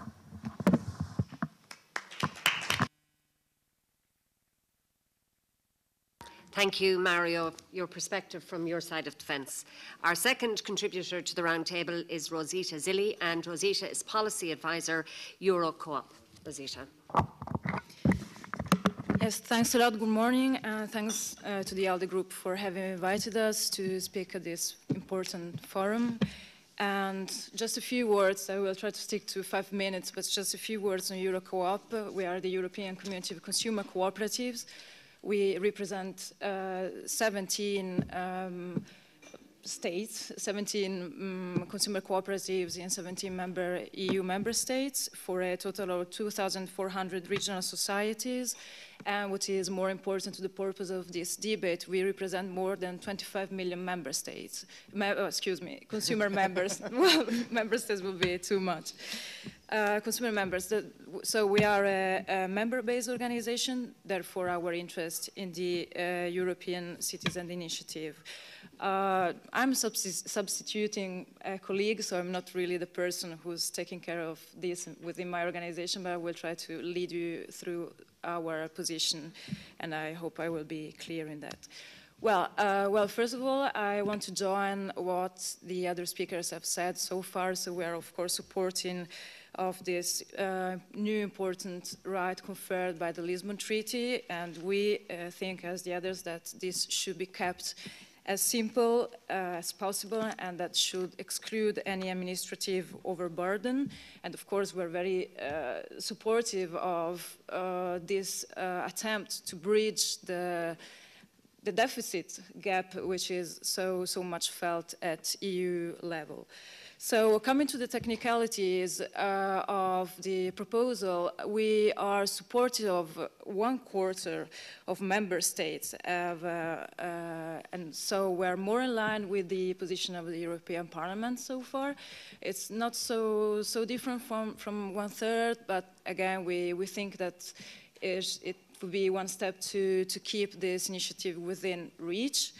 And as for the minimum number of signatures per member state, we are supportive of a 0.2 of the total population. We don't understand very much this criteria of this digressive proportionality for member states. We just think that 0.2 would be fine to put every member state on an equal footing for this initiative.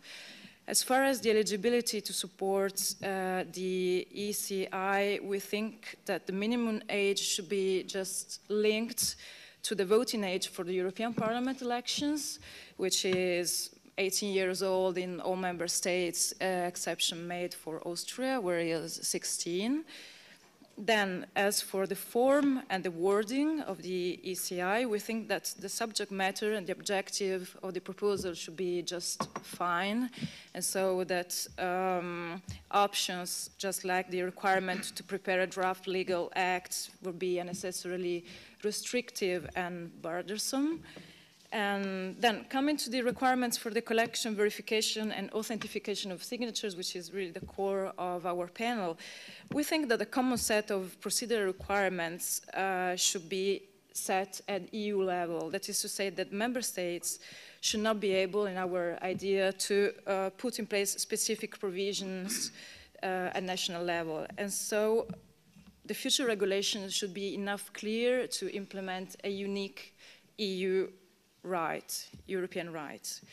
So we also think that EU citizens will have to be able to support the ECIs regardless of their country of residence. That is, again, just like it happens for the European elections. And then, of course, coming to the support, online support, of course, is to be allowed, but normal shapes of support shouldn't be neglected, so all the collection ways should be accepted. And as for the authentication, again, we think it would be possible by crossing the signatures with the voting lists for the European Parliament. And again, about the time limit for the collection of signatures, we are supportive of the 1-year limit. I think that in this, as a whole, we have a hybrid position between what has put forward by the other NGOs and the European Commission and the Council. So for us, 1-year limit is enough. And we think that the Commission shall have 6 months' time to evaluate this proposal. We know that now the direction goes towards the 4th month, so it's better for us, more work for the Commission. And as far as the registration is concerned, we think that there should be that a mandatory system of registration of the proposed initiatives should be in place, and that this should be made through a dedicated website hosted by the European Parliament, and it has been raised also in other points. 2 last points. Requirement for organizers. Of course, when registering their initiative, organizers should provide full transparency on their support and funding.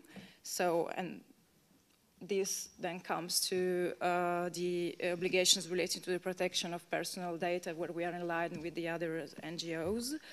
And as far as initiatives on the same issue are concerned, we just think that, as others have said, the more ECIs we have, the better it is for the European democracy. So no rules should be introduced to prevent the successive presentation of citizens' initiatives on the same issue. So this is very shortly what we think about the subject, and I hope to have been clear enough. Thank you.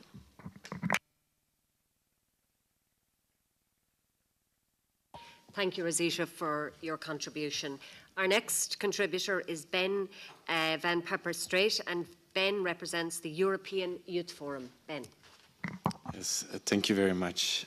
Thank you very much for the ALDE group also to organize such an important event at such crucial timing. So as said, my name is Ben van Peperstraete. I'm a board member of the European Youth Forum. We're the platform representing Europe's national youth councils and international youth organizations. One of them was in the previous panels, Jeff. So I also immediately want to associate myself with all the comments made by Jeff, because I think whenever we talk about citizens' initiative, and even if we talk about collection, verification, and authentication of signature, we always have to keep in mind what is the thing that we want to achieve. And that is, to put it quite simple, democracy. And because what is democracy? Democracy is, in our view, a little bit more than just voting. Often, democracy is reduced to the single act of voting. Well, I come from Belgium, where we vote among average every year, so we have the joy to vote a lot. But democracy is far more, and for those people not living in Belgium and have the pleasure to vote every year, it is also an act of going out, using your right of petition, going to visit your members of parliament and holding them accountable. So it is actually, democracy is more a whole culture of civic participation, and we have those instruments in place for. We have the instrument of direct voting and so forth. And the EU has been innovative on building those instruments on a transnational basis with the only parliament that is directly elected. And I think here, within the Lisbon Treaty, it shows that it has even more brain power to be innovative towards the future. It has this whole article on civic participation where the European Citizen Initiative is a crucial part of. So how to build then that, innovative capacity of creating a culture of democracy. And there I cannot help of reiterating what has been said by the previous panel, that I don't understand the fear of the European Commission. Because what this initiative has the potential is to unleash confidence, trust of European citizens. It can bring citizens closer to its EU legislators, and the EU legislators can become closer to the reality of what citizens think is important. But second of all, and I think we have to underline that, it also brings in new ideas. It injects new, fresh oxygen to a space which has obviously enough oxygen already, but could always use a little bit more of new, innovative and creative ideas. So it introduces maybe potential new qualities and new innovative ways of fortifying what we want to achieve with Europe together. So last on what we then want to achieve, I also don't understand why people, or why the proposals as they lay on the table don't make the Citizens' Initiative acceptable for people who are 16 or between 16 and 18. This I cannot accept. How do you want to create a culture of participation, of democracy, and say, oh, but for you, because you live in that country, because you don't live in Austria, that starts a little bit later. We simply don't understand it, especially because we want to emphasize that Europe is more than the sum of national states, and therefore also more than the sum of national regulations. Of course, when you then come to the requirements of the collection, verification, and authentication, you have to be a little bit more realpolitiker and understand that it is a complex interaction between Europe being more than the sum of its states and still its underlying states giving treaty power to the European Union. So what does that then give for the collection? We think that one of the bases should remain on national level. There are quite a lot of nation states, or states, depending on your view, in Europe who have experience with similar instruments at national level, national citizens' initiatives. So those states who have an experience should, at least in the first stage, be able to remain in that level. And the EC, the European Commission, there has to take up a role of facilitating, sharing, making sure there is a sharing of best practices on what works with countries who already have a tradition to those countries who don't already, who still have to build up that tradition. So the EC there can act as a sort of broker, imposing gradually some quality guidelines and making sure that at the end we're getting into a more and more harmonized system. However, it remains not the sum of national citizens' initiative. We have to underline also in the requirements that this is a European citizens' initiative. So therefore it is important to emphasize that who is eligible to vote. As Mr. Reuter already emphasized, is it only nationals, is it residents, or is it also third country nationals? I think here we have to go to the most integrated, the most cosmopolitan and open, welcoming definition of what we can give to political citizenship, and really not limit ourselves to country of citizenship. A second element, which I'm very glad that the Commission picked up to build that extra frosting of Europeanization to it, is the possibility of doing it online. I think if we are building an e-society, and we also have to adapt our instruments of democracy to that new given of living more and more online, and I think there we have potentially hit maybe the jackpot introducing that. I think if we can balance national and European in a simple system that doesn't impinge on privacy and indeed those weird things like national numbers and so forth, then I think we come to a mix that can be a very new and potent impetus to what we call European democracy. Thank you.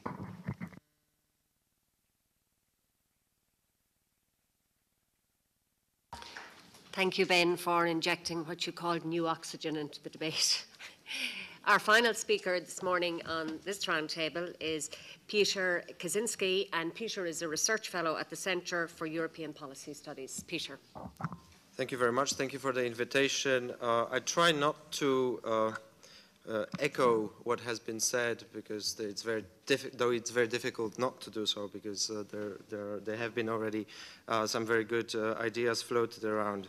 So straight to the point.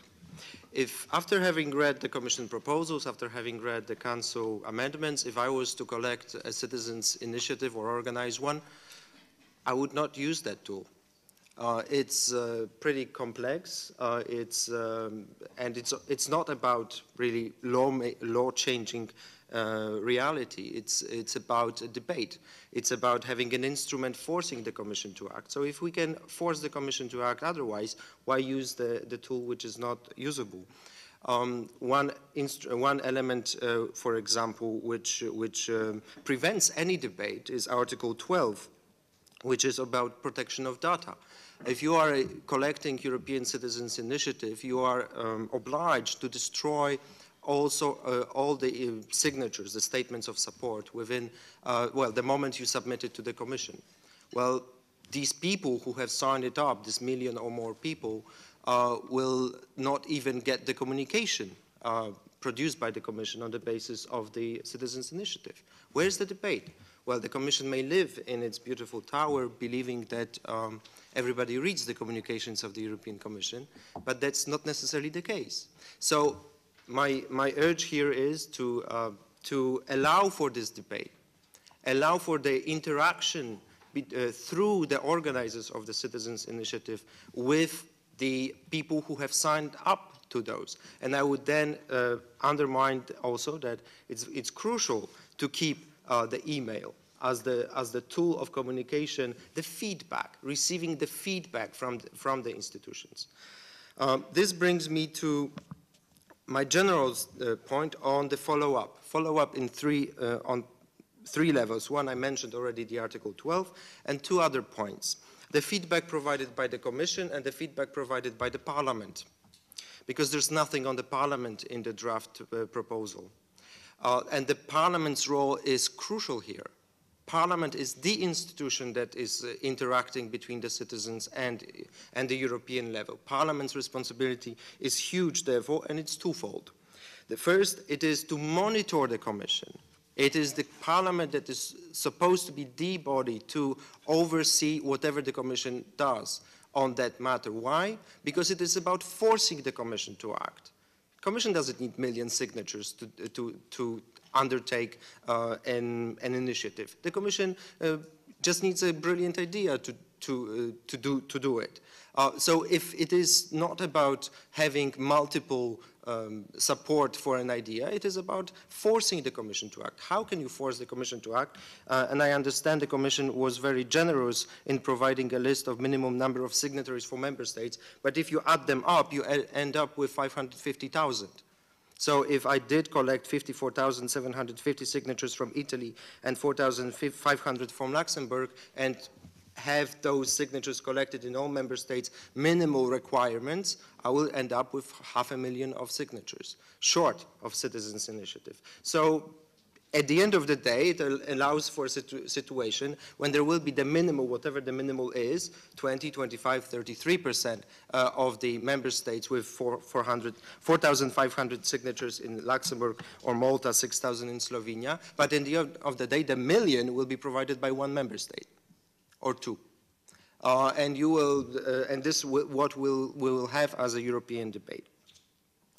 So the Parliament's responsibility is this first to monitor the Commission activities. And second, it is to back them up whenever it considers important. Whenever the Parliament considers that a specific citizens' initiative is so important that it needs to be followed up, it is the Parliament to have the hearings, to organize meetings like this one on the specific individual citizens' initiatives. It is the Parliament, therefore, also sometimes, on the very rare basis most likely, to use the provision that the Parliament, the Chamber, can ask the Commission to act. If there is a double force, so to speak, coming from the citizens and from the Parliament, this is the hit the Commission will have to take. It is the Commission then that will have to undertake this issue that it doesn't want to undertake. And then it leads me to my final point on the Commission itself. The Commission responsibility is bigger than the responsibility provided by the treaty. So it's not only for the Commission to decide on the admissibility. It is also for the Commission to say who's responsible when it's not the Commission who's responsible. So who are the authorities that can address the specific issue that, the Commission cannot because it's outside of its mandate? There's a big why. Because the citizens' initiatives always will reflect some sort of a problem. That exist in a societies, or in a society, if you like. It means that if there is a problem in the society, it needs to be taken up by any public institution, whoever is there to do it, because it is of a concern for the citizen, simply speaking. If it is to be done by the school district or authorities on a local level, fine, let it be so. But there is a special responsibility for the public institution that has been addressed by the citizens to deal with those schools in a way that it sends those citizens' initiatives to those local authorities back there and tells the organizers that it did so, and monitors 6 months later or a year later what those local authorities did, not for the purpose of having oversight, but for the purpose of information and follow-up. And then the Commission, in that sense, could become a very important source of public powers, or if you like, addressing the democratic deficit that exists between public institutions and the citizens. Thank you.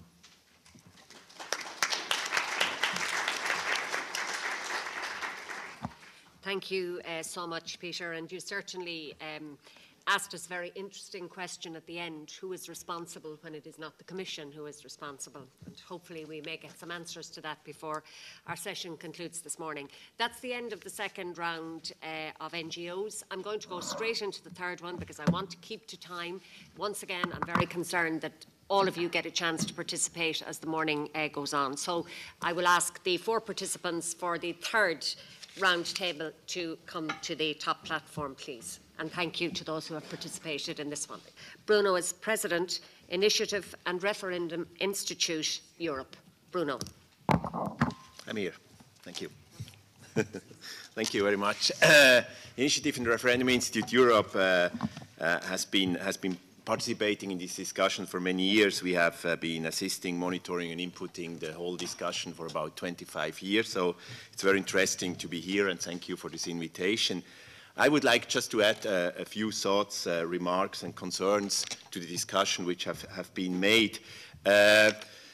I think it's always important to, as it has been said also, to a little bit reflect when we are talking about these technicalities, about the very idea or the big idea of what we are talking about. And it's obvious that this is the combination of democracy and Europe. And I think it was already in 1992, after the very slime oui by the French, said by Jacques Delors, that if Europe doesn't become more democratic, Europe will not exist in the future. And I'm totally convinced that democracy in Europe are interlinked, and this means something for our conception of this instrument and also for democracy. And democracy, in my view, is two things. First, that democracy means that our lives are not a destiny. We are, in fact, able to influence that. And secondly, and this is the more formal level, that the laws we are living under has been at one point been the object or the subject of our influence. And this makes this instrument also an instrument of law-making. And I would be totally against to say that this has nothing to do with lawmaking. It's just like an expression of opinions. And for that reason, I'm very concerned about ideas to maybe downsize the role of this instrument and to have too little impact on the design. Because I also see this instrument as a first instrument on the transnational level of participative and direct democracy, which obviously can be developed into much more full-fledged participatory rights, going all the way down to maybe have popular votes on the European Constitution in the future. And we have been very much also been teached about that Europe is about delivery, it's about output, and very little about input, and very little about what's going on before the output is done. And I think this has to be the key issue of the citizen initiative. It's really about the dialogue, it's really about the debate, and it's really about the democracy. Which brings me to the remarks on the process and the provision as such, because this instrument is not just starting when the 1 million signatures are delivered. It's in fact all the way from the very first idea to the final possible implementation, which this process have to be designed. And everybody who have been involved in such processes knows that this can take years to conduct, but each of these phases have to be done in a proper way, have to be supported, and have also to be thought before. So it's not just a quick fix or a fast track to an opinion, it's really a long way. And there, of course, what is in the regulation by the Commission are different checks. And I said it initially very shortly before that there are basically three checks: the formal check for the registration, the legal check for the admissibility, and the political check after delivering the 1 million signatures. And this has to be made much more clearly. I'm concerned about that the formal check is already overloaded with a lot of different expressions. I think it should be very clearly just downsized, that a formal check should be about the unity of the matter, that it shouldn't go against the basic Convention of Human Rights and such things, but not questions like frivolous and that can be filled with whatever you want. So make it more easy. And the legal check as well, this is a big chance for the Commission to explain what the European Union can and cannot do, and this should not be mixed up with a political assessment. And the political check in the end, of course, this has really to be more formalized in a way that when you have done all these efforts, when you have worked so many months and years for this, such an initiative, you should get rewarded. You should get something out of it. Otherwise, people will not use this instrument. So this has to be put into the regulation. What happens when you really deliver these 1 million signatures? And I think it's not just the Commission who have to take responsibility for that. There are also other institutions in the European Union, like it has been said, the European Parliament, which have to take a role. I'm not sure that this has to be put in the regulation, but also, for instance, the European Economic and Social Committee, which is a huge institution relatively and has a bridging role between the civil society and the European institutions, should play a role in that.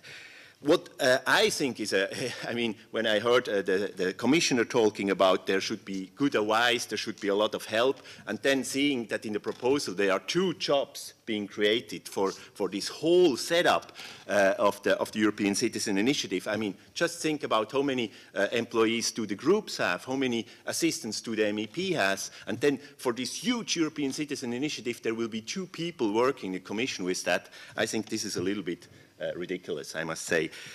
Thirdly, about the concerns, we think that it's always difficulty when you are designing such direct democratic instruments, that there are some things which you don't see in the beginning, that they could really develop into something like a killer application for the whole instrument. And I think there are three levels which, or three issues we shouldn't forget. I mean, the ID card has been said.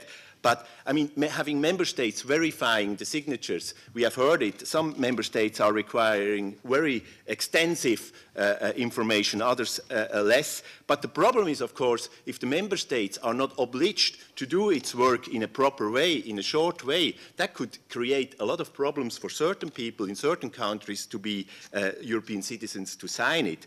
So I think this must be streamlined. There must be clear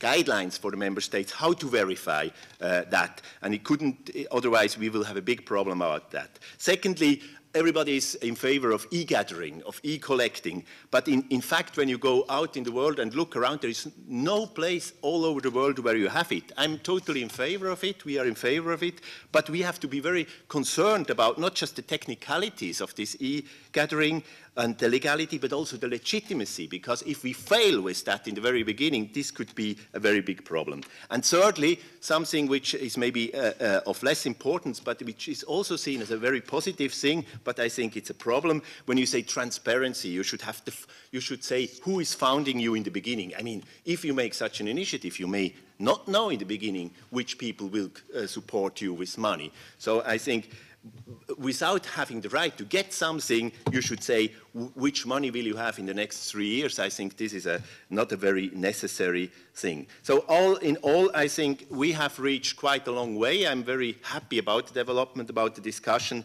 but it's really just the beginning. Thank you very much.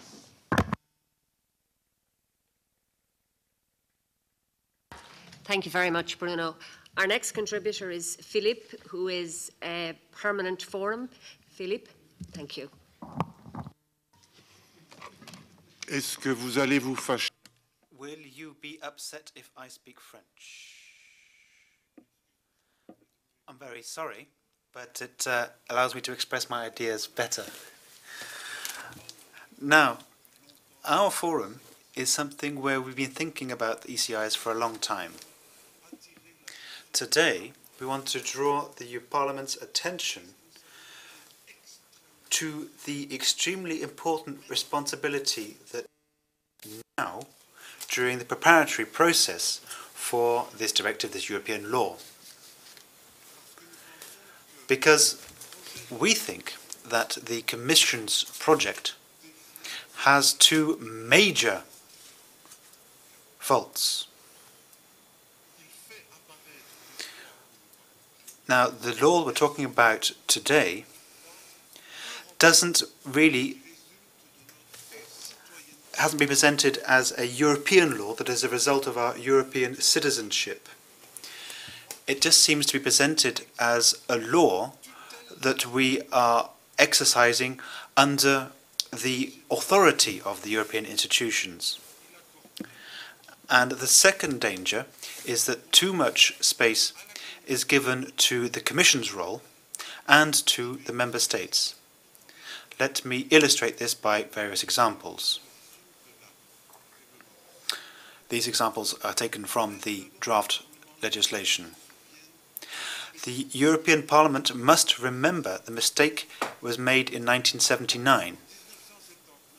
Now, back in 1979, it was decided that MEPs would be directly elected by European citizens. And 27 different systems were set up to do this. Now, let's not go down that road again. Let's not make that mistake again.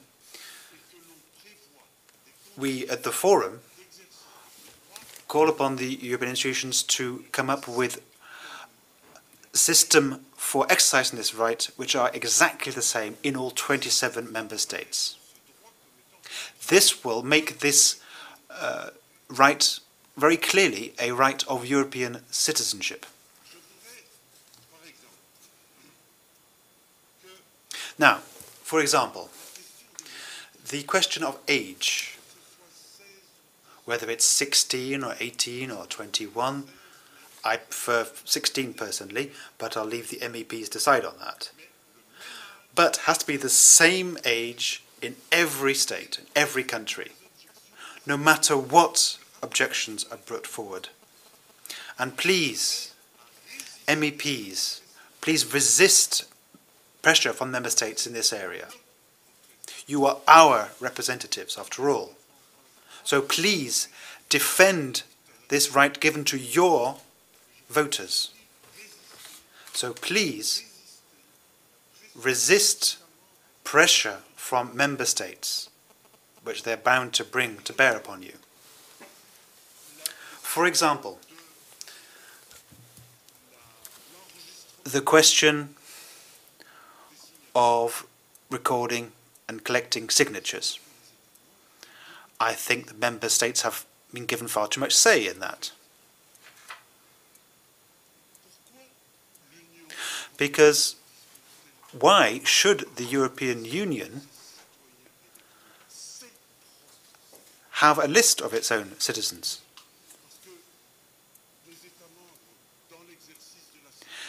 When citizens exercise their right to vote, they do that in constituencies. And therefore the EU has a list of the voters. Therefore the member states have the role of keeping those electoral lists up to date.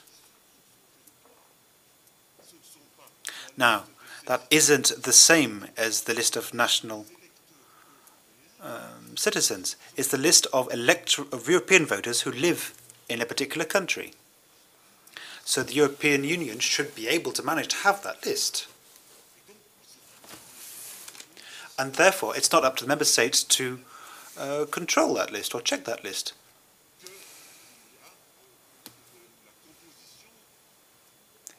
They just have to inform the EU of all those European voters living in its country. So those are two examples to start with.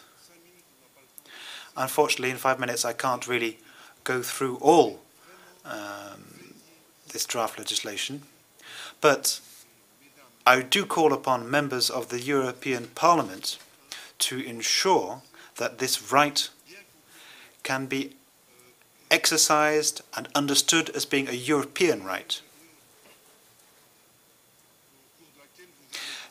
In a second period, you will be called upon to play another important role. And this is when the law will actually be implemented. European civil society and European citizens, i.e. your voters, will need assistance in order to gather 1 million signatures. And it seems to me quite normal that that support should be given by the European Parliament in terms of logistics, etc. When I say the European Parliament, I don't mean the political members of the European Parliament. I'm talking about all the services and departments, the staff of the European Parliament. All those people who should be placed at the service of the citizens, to help them out with translations, with legal advice, all sorts of things, to allow them to come to the Commission with an initiative with 1 million signatures. The European Parliament is the right body for this because it is the only body directly elected by the citizens and should therefore supply that assistance. Our forum has some suggestions to make as to how all that could be organized and arranged, but I only have 5 minutes, so I can't go into details of that. But we are ready to debate with the Parliament on this idea to see how this assistance can be set up between civil society and also all the resources that the European Parliament enjoys. Thank you very much. Thank you, Philippe, and you certainly have alerted the Parliament to its responsibilities in this area. Our next contributor is Nicholas Catafors, who's advisor to the European Ombudsman. Nicholas. Thank you, Ms. Harkin, and I'd like to thank the ALDE group for inviting the Ombudsman Office to participate in this seminar. The Ombudsman himself, Mr. Diamandouros, apologizes that due to other obligations he can't be here with us today. He's taken a close interest in the Citizens' Initiative from the outset and spoke in fact on this subject to State Committee of Parliament. I'd like, first of all, just because Philippe was just talking about the resources which Parliament could contribute to Citizens' Initiative, just to say personally, in fact, that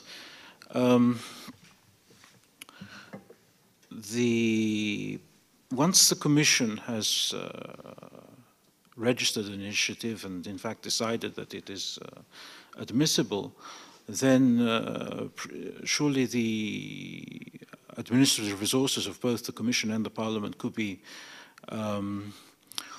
put at the disposal of the organizers to assist in creating a debate within the member states on this on a particular initiative.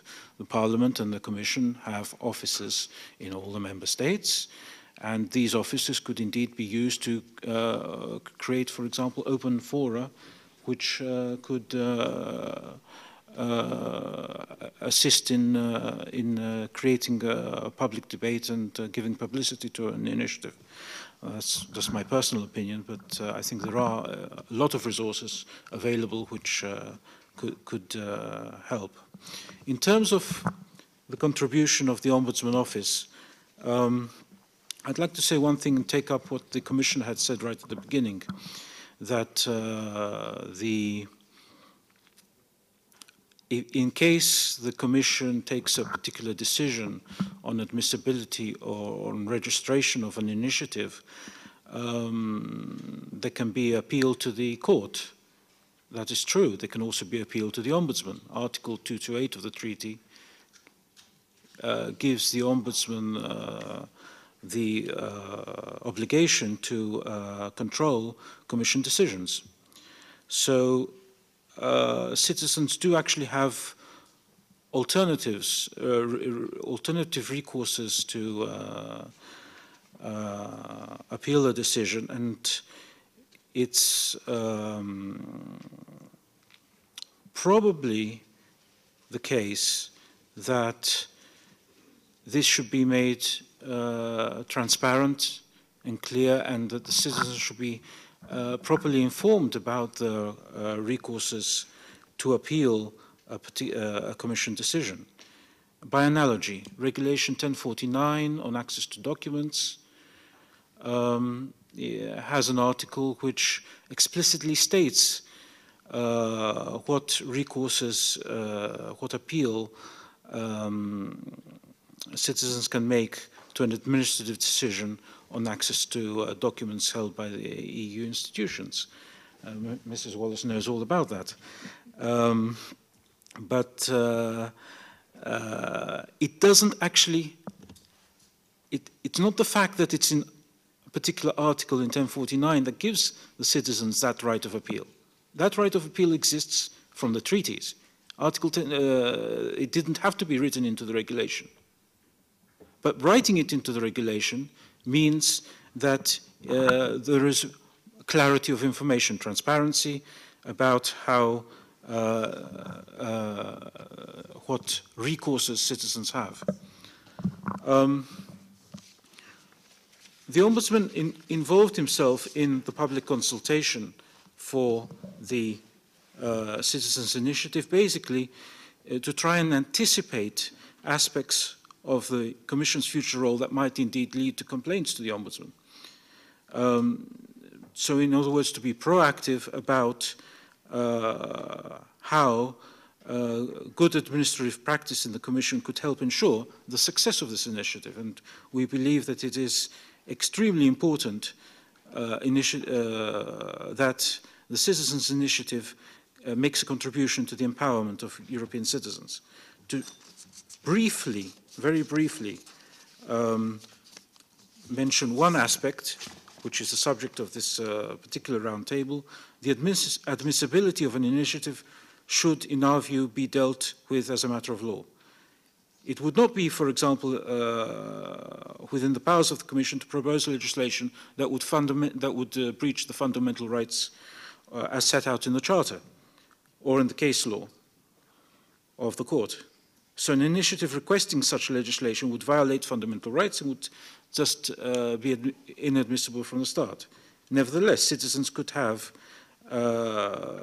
recourse on a decision on admissibility either to the Court or the Ombudsman. On the other hand, the Commission's substantive conclusions as regards the request contained in an initiative most likely raise political issues. And it is the view of the Ombudsman that the European Parliament, which directly represents citizens at the Union level, is best placed to supervise the Commission in this regard. To facilitate effective supervision of the Commission, the Ombudsman suggested that the regulation should be drafted so as to ensure, as far as possible, the Commission presents its legal conclusions as regards admissibility separate from its political conclusions as regards the substance of the initiative. And the Ombudsman is glad to note that the draft regulation does separate the issues in this way. And moreover, Article 11 provides for the Commission to set out its conclusions in a public communication addressed not only to the organisers of the initiative, but also to Parliament and Council, and it will therefore be possible for Parliament to exercise its political supervision of the Commission's policy decisions concerning the follow-up given to completed initiatives. Thank you.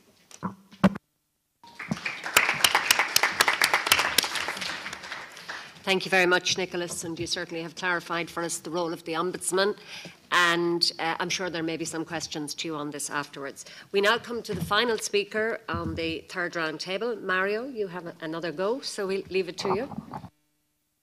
Thank you very much, and I will try to do as all the other speakers and not limit to myself to the item of this panel, because then it would be maybe also the moment to make some reactions.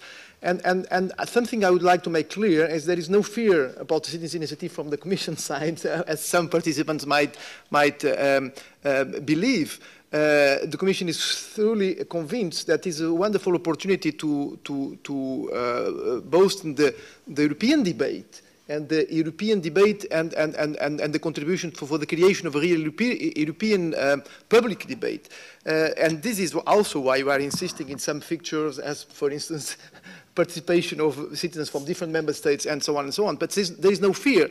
The point is there is no perfect solutions, and we are trying in these proposals to square circles always. And this is why I give you exactly the example where how we could have solved it in another way if we required that every signature would be authenticated from the beginning.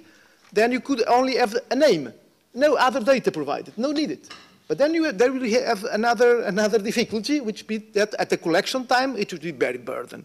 So you see, maybe we can square the circle again and again and find better solutions, and we are, of course, willing to do this. But there is always inconvenience and disadvantage of whatever way we take. I think this is important to believe. On the 1/3, 1/4 member state, well, I don't want to go very much on this, but just to tell you that in any case, if you make the counts, these 1/3 member states, by the way, the treaty says that is to come from a significant number of member states. So this request that one member state should be enough, or 2 or 3, I'm sorry, they are against the treaty, because the treaty is clear. The citizens' initiative has to come from a significant number of member states. And even if with the proposal we put on the table, it would mean that you can still have 950,000 signatures coming for one single member state, and then all the other signatures coming for 8 different member states. So it's still possible. So it's still possible to have a massive initiative coming just from one state, but at least we hope that the organizer will make the effort to make this a European debate and not a national initiative or a regional one. I think it's important to understand this. Same thing on the admissibility debate. I will not repeat what Vice President has explained as the fears, as the evaluation we make of the difficulties if we go on another way. But I just would like also to enlighten another point, which is the risk of censorship also, or being accused of censorship if we make the registration, well, the admissibility check, the legal admissibility check linked to registration at the beginning. For instance, an initiative like the one about the site would just be rejected from the start. Because, of course, there's no legally admissible, because the Commission, in our understanding, cannot propose this, and so on.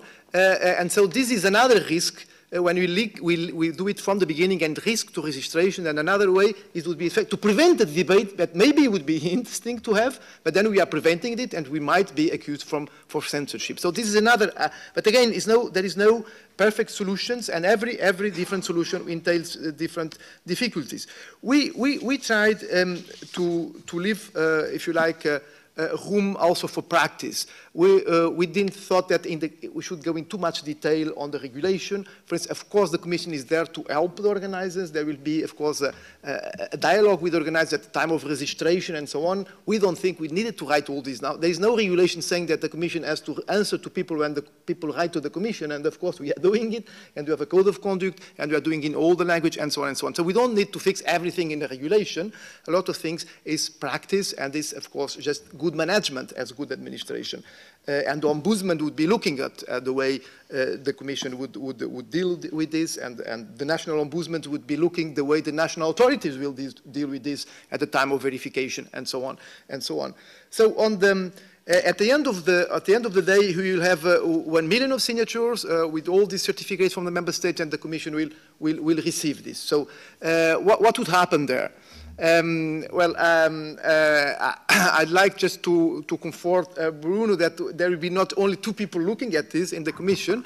There will maybe 2 people, I hope, managing the system, and we hope there will be not hundreds and hundreds of initiatives, because then maybe then the value of the initiative itself, it would be maybe lost if there is too much and into different directions and so on.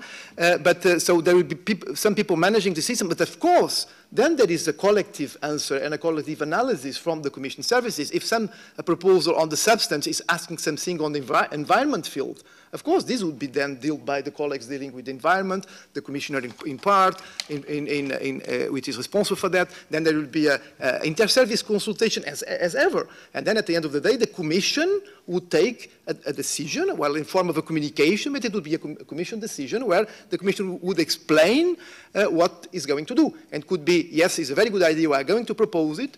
It could, in exceptional cases, come already with a proposal 4 months afterwards. When we could come saying, okay, maybe it's a good idea, but we have still to make some analysis, and we have to make impact assessment, we have to make some further studies, and then certainly the Commission will give also a frame of what is the calendar to have a definitive answer and so on. So this will be a political process and an inclusive process of the inside of the European Commission. Maybe a last word also to avoid misunderstandings.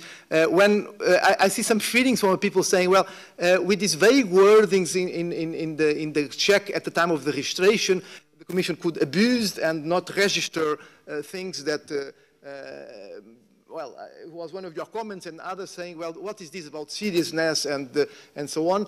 Well, it's just to comfort you, that's not the purpose, not censorship. The fact we are willing not to make censorship, and this is why we don't like to have the admissibility at the beginning. We would like to avoid to register, because for the time being it's so easy to register. In our proposal, so easy. You can wake up in the morning, you take a coffee, you put your computer on, and you launch a citizens' initiative and ask the Commission to register. Huh? And imagine just to, if this initiative was about to ask that every time the European Parliament meets, all the MEPs should dress in blue with yellow stars. Should we register this? Well, we don't think we should. So this is the kind of example. Thank you very much.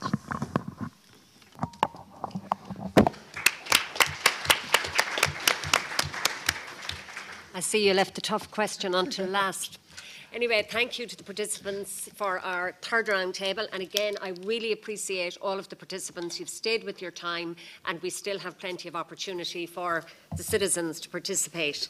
The next part of our seminar this morning, we're very privileged to have Diana Wallis here with us this morning. Diana is Vice President of the European Parliament. She's a member of the Petitions Committee, and she's co-rapporteur on the Petitions Committee on the European Citizens Initiative report. So Diana, we'll ask you please to sum up perhaps what the NGOs had to say to us. Marian, thank you very much. I'm really very proud that our group has organised today, and I think it's been brilliant to hear so many different ideas from so many different NGOs and others. I think it makes my job as one of the co-rapporteurs incredibly difficult, but also incredibly interesting. And I perhaps should start by saying I think it's very good that with an initiative like this, we've ended up in the Parliament with 4 co-rapporteurs, 2 from the Constitutional Affairs Committee, Alain Lamassoure and Zita Gourmay, so 1 from the EPP and 1 from the Socialists from France and Hungary. From the Petitions Committee, myself from the ALDE group from the United Kingdom, and Jared Hefner from the Green group from Germany. So I think the Parliament has made a good start with this team of 4 that again gives a good spread of experience and backgrounds. We have had only 1 meeting so far with all 4 of us, and I think we then agreed, A, to take our time, and B, as 4 rapporteurs, to try to keep in step to maximise the Parliament's impact. So I hope that reassures some of the speakers today. Before I go on, I should also, I suppose, declare my own interest in this matter. I first became involved in the campaign for the European Citizens Initiative at the time of the convention, and have subsequently remained, perhaps as a badly attending member, involved with the Institute for Referendums and Initiatives. But I am committed to this, and I am committed to it because I see the problems of being a directly elected member of this House. We are distant, however much we try, from those we serve. Too often, the information that we get comes from umbrella lobby groups rather than directly from citizens on the ground. And we need that input. We need it desperately to make Europe work more effectively and better. So Lisbon has given us that opportunity, but it also presents us with many challenges in how we enact and implement it. And it's not just the citizens' initiative. We are in a new world of interinstitutional relationships, and I want to come back to that in a moment because it touches on some of the issues that have been raised. Now, I believe that the European Citizens Initiative is a serious instrument.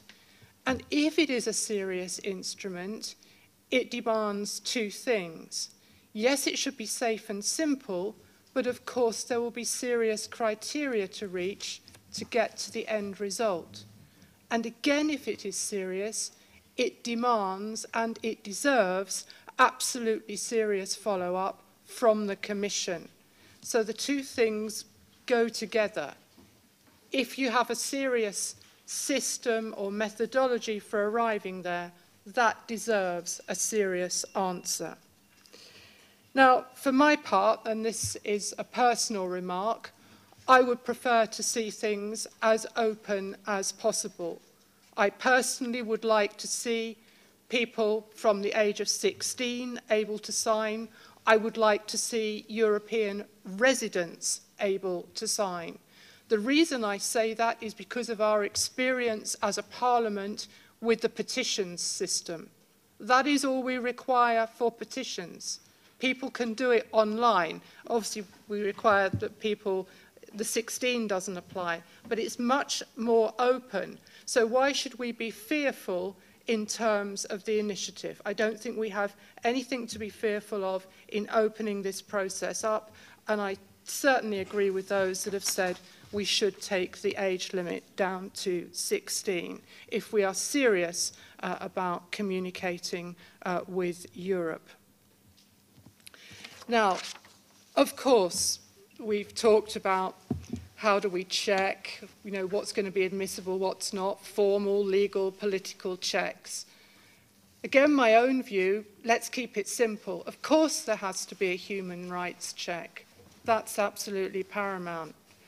But above and beyond that, maybe we take, obviously, our starting point as the values in the Rome Treaty, yes, what it says in the Lisbon Treaty.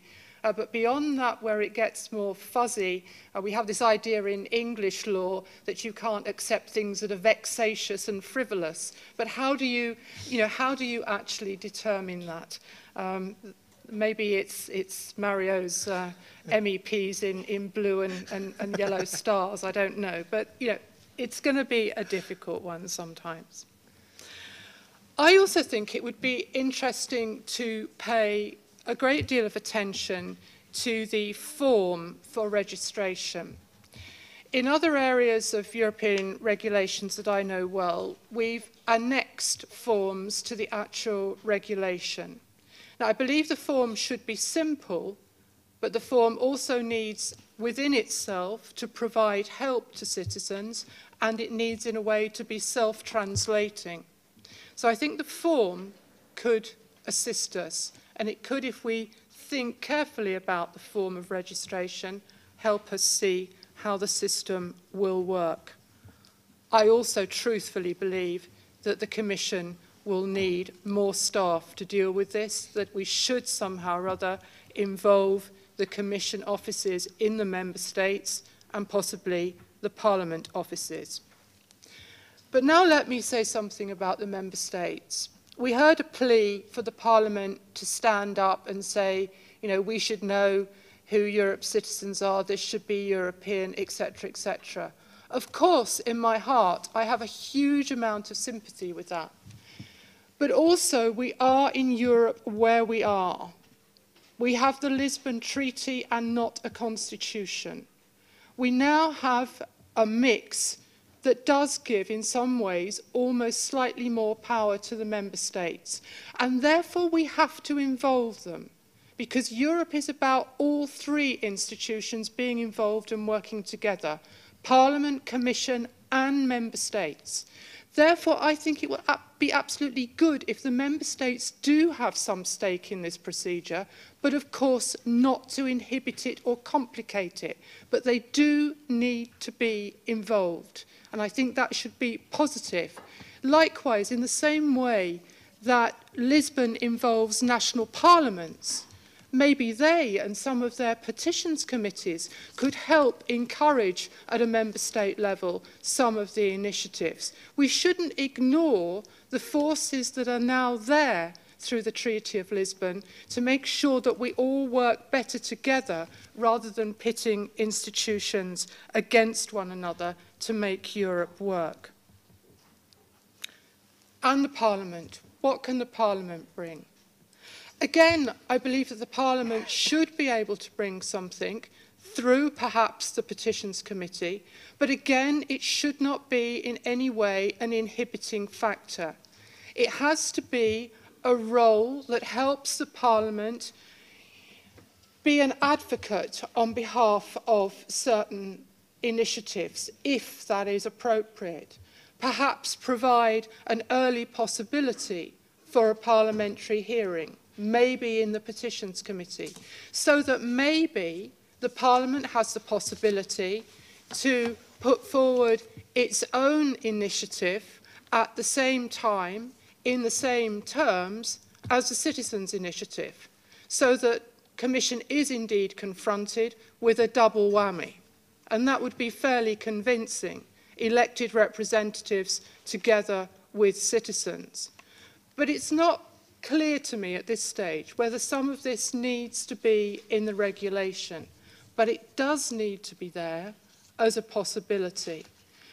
But I see this new, exciting right as something that can really help us to make Europe live and make there be a real dialogue and a real possibility for the first time for our citizens across Europe to feel that they can push the button to get some form of legislation at a European level that they would like to see. So it's much more than just a debate. It's actually being able to start the legislative process and not waiting for an elected representative to do it on your behalf. But we could and we should be able to do it together. Thank you.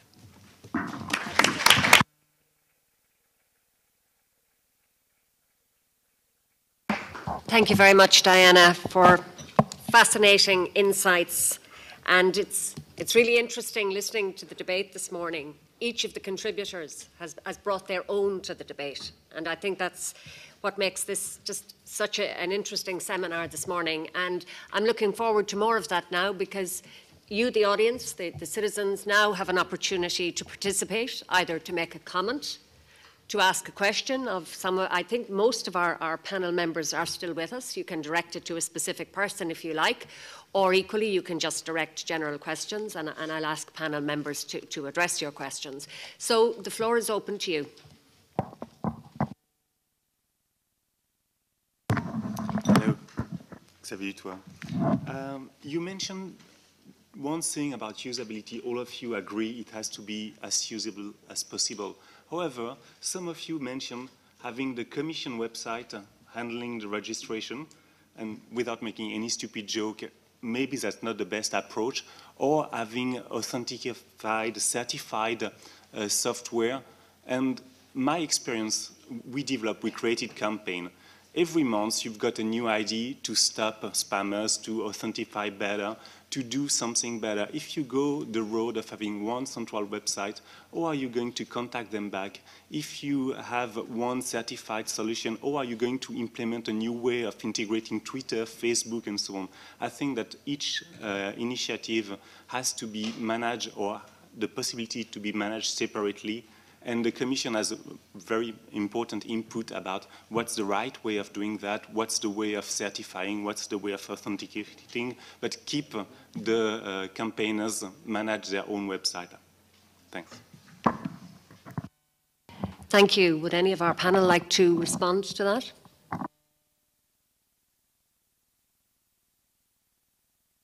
Well, very briefly. So the Commission tried to keep it as simple as possible, but to keep it on the hands of the organizers. So that's the point. So the further step we would like to do is to try to help, in fact, this to happen by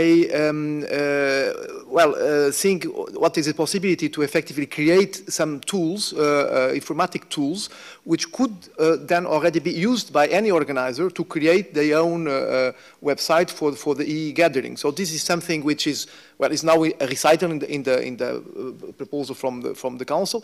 It's not in the regulation as a legal obligation, but it's something that we would like to pursue as idea, as a side help for organizers. And then, of course, the idea behind is every time the organizer would like to launch an initiative, then he would get a certification for one member state, but only the member states where the site is located, in fact, and then with this member state he could collect it everywhere. So this is the idea, based in very simple requirements that we have still to work on afterwards with the member states, as Mr. Vice President explained, and then with help, I hope, with a specific tool that we will try to at least to support the construction or to build it ourselves. Let's see. Thank you, Mario. Any other comments? Not a comment, another.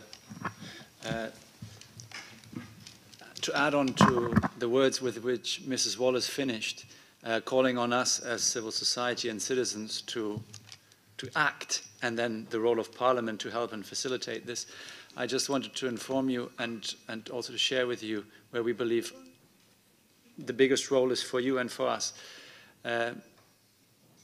Greenpeace is already now running a European Citizens Initiative, not the one that we ran when the Convention on the Future of Europe for the first time established the instrument, but a new one since the European Commission decided to authorize a genetically modified potato with antibiotic-resistant marker genes. We consider that since the Treaty of Lisbon entered into force, the right exists, the tool is established, but we're now in a gray zone because, of course, the concrete regulation on the details that need to be met have not yet been decided on.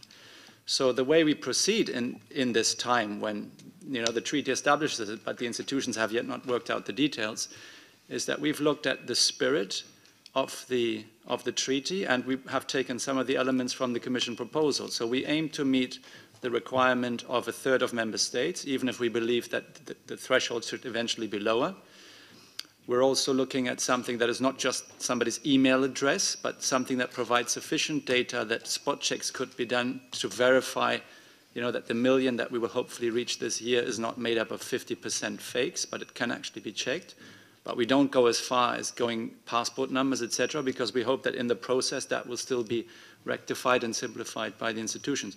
So this is also what we're looking towards you. I think there will be other initiatives now. I already have another one on the table, given the oil spill in the Gulf of Mexico, to check what Europe needs to be doing in order to prevent such a catastrophe ever happening in our waters. I don't know whether we'll go forward on this one, or hopefully you'll have decided on the details and we can then do one which will go fully according to your rules. But what we need, there is enough spirit out there, especially on environmental issues where the EU is recognized by citizens as a reference point. The willingness to use the tool is out there. But really, as Mr. Kaczynski said, if we were to have as a final result the Commission proposal, I don't think we would use this tool, nor many other groups. So keeping it simple, everybody seems to agree on this panel and the previous panel. But it really boils down to the fact in the end, what kind of data do you ask organizations to collect? How much time do you give them? And is it clear that indeed, as you also said, Ms. Wallis, after such a regulated process, also we can expect from the Commission a serious answer with a proper hearing, clear timetables, by clear justification in case they do not act. If you manage to get that right in the process now, then I think this can become a success. But if not, as I said earlier, I fear it might become a failure, because the current track, and I'm very grateful for Mr. Tenrero's sharing of insight of what's happening in Council, of course, that's going completely the wrong direction, asking for father's name, etc. That happens if you tell member states, what do you need to verify every signature of 1 million signatures? Maybe to switch that, what do you need to ensure that not 20 or 30% are fake in a 1 million? Maybe that would help to change the mindset of these people. Thank you.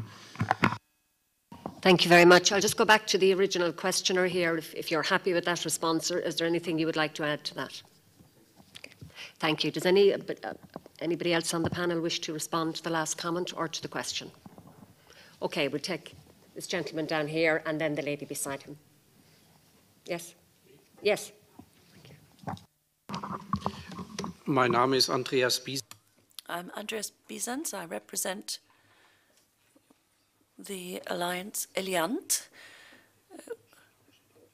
We are an organization representing bio-organic production and medicine, and we have in fact been involved in a petition with collecting 1 million signatures, but they're not EU-wide or solely EU-based, but we've been involved in such an initiative, and in our organization what we would like to see is that the kind of initiative we've been involved with being covered by a sort of transitional arrangement or regulation, so that they could be given a hearing before the EU organizations. And what we've done is we have some paper signatures, and we've called upon a German company to check these out. There are companies, there are firms in Europe that can check and authenticate signatures, they have a database that they can use for comparisons for this purpose. And then we also have a Dutch company involved with the electronic side, so doing the same. So we now have about 6% of these the duplicates that have been eliminated on this basis. And we would say on this basis that we would need a time period of at least 18 months for collection of signatures, because it really isn't feasible with less time. Now, looking at the draft regulation, we have prepared our own paper, and we'd like to hand that over to the Liberals group, to ALDE, and we hope that you will take that up. Thank you. Thank you. And the lady sitting beside him. My name is Stella Veliki. Je suis physicien informaticien. I'm involved in, I'm a physician, I'm involved in informatics, and we are in an NGO. I've been following this initiative very closely, and I've been involved in a lot of sessions discussing this proposal, and as a European citizen, I must say that I feel very confused and lost in all of the different intricacies of the proposal. So I'd like to bring forward a practical point. I have a proposal to make which I think would help at a European level. Now, what do I have to do? At a European level, what action can I take? I would suggest a free phone line, Europe Direct, for all European member states, where I could speak in my mother tongue and propose something. And the person listening to me on this telephone line would say, fine, we take your details, your name and details, which will be checked, and then I could be told, we'll phone you back in 2 or 3 days' time. Now, if everything is fine, then I would be given the contact person in the Commission who would be dealing with this, if it's all fine, and how it would be followed through. Another thing, I don't agree with the idea of 1 million signatures. I'm not quite sure exactly how this could be organized in so many countries. I think it should be a European referendum where we wouldn't have this problem of 1 million signatures on the current basis. We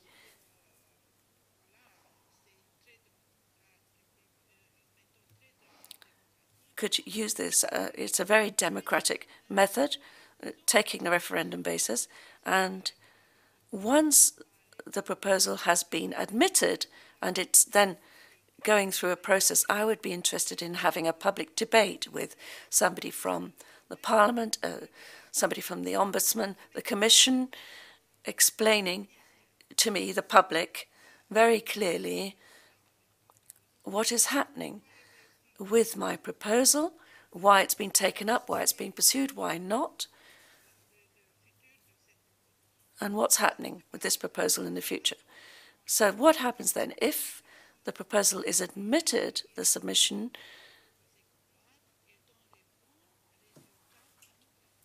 then it should lead, if it becomes a law or proposal, it should lead to an effective practical result. So you would have to have time to check the proposal. I would suggest between 1 to 2 years' time to see whether the result of the submission or application is good. If not, it could be improved or cancelled. And then finally on the role of the Ombudsman, which is a lot more significant than has been stated. And he has influence at national level as well, and should be able to, if we have the right procedures, he should be able to check that this is being followed through properly in the other European institutions. Thank you. Thank you very much. Would any of our panel like to comment on? Just one remark about translation services. I think this is one of the key issues. I mean, European democracy is very much about the translation services, and I think it should be possible that initiatives which are able to register that they get something regarding translations. For instance, maybe that the title and the proposal would be translated by the Commission at the same time into at least a fourth or a third of the member states. And if the admissibility is checked, then the right to address the Commission in your own language should mean that these proposals which are admissible are translated in all official languages. Otherwise, you cannot fulfill this right of address the Commission in your own language. So I think this should be included. And finally, when the political, I mean, if the million is delivered, there should be even more a right for the initiatives to have certain materials translated. So this really can contribute to a transnational European dialogue. Thank you.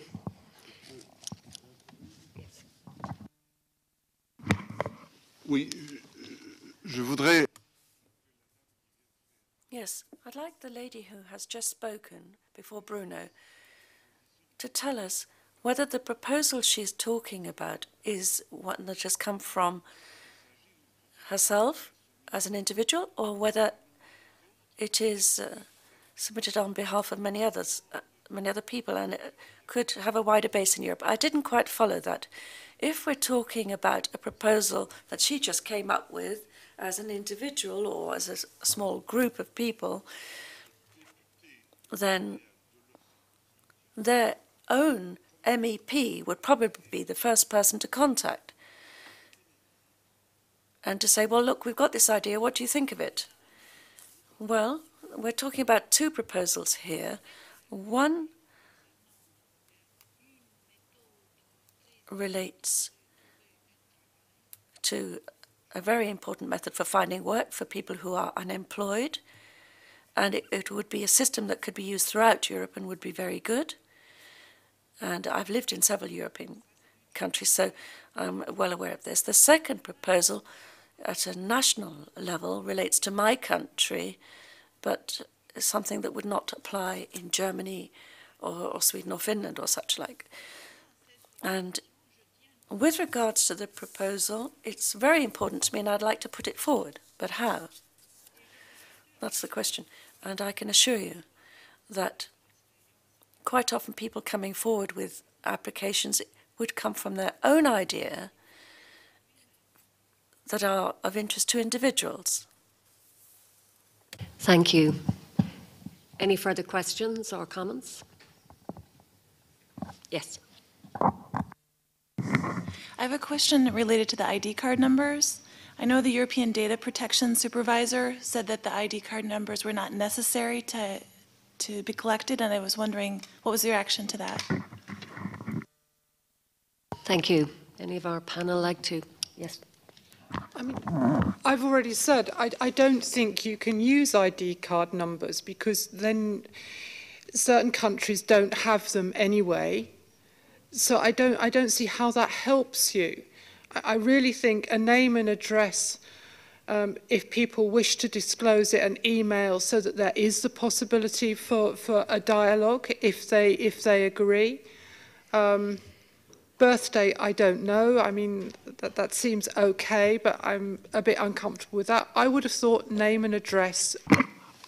I believe that all countries have a list of the voters. How do you organize the European election if you don't have a list of the voters? We may well have lists of voters, but some of us would like to see us go beyond voters to residents and those aged from 16 years upwards. So I don't think there necessarily has to be a tie-in between the use of the right of initiative and the right to vote in European elections. I don't think we should be hung up with this. Thank you. Gerard, one of our co-rapporteurs from Petitions, would like to make a few comments. Thank you.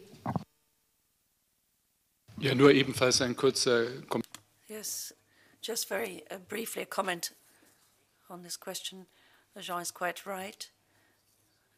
Mr. Grosjean is quite right.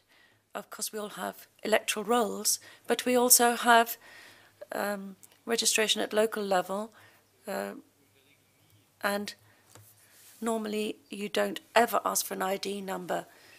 You ask when it comes to a referendum or a petition, normally it's your name and address that is requested, and it's very unlikely that you would have people with the same name at the same address. It's very unlikely, and that's why the ID number really isn't necessary. And I think, I don't know where this came from originally, whether it was from the legal department, but in Germany what normally happens is you don't check all addresses necessarily, you have a random check. You take a sample and you look at the error rate. If you have 3% error rate, then you would then say you would need 1,050,000 signatures rather than the 1 million, so that you cover that margin. But now you have to look at an instrument which shows you whether this has enough weight behind it, enough citizens, and I think we'd go crazy if we thought that every individual signature would need to be authenticated. That wouldn't be feasible. Thank you. That sounds like a very practical suggestion. Yes. Yeah, still very briefly, I already talked a lot about this, but well, still,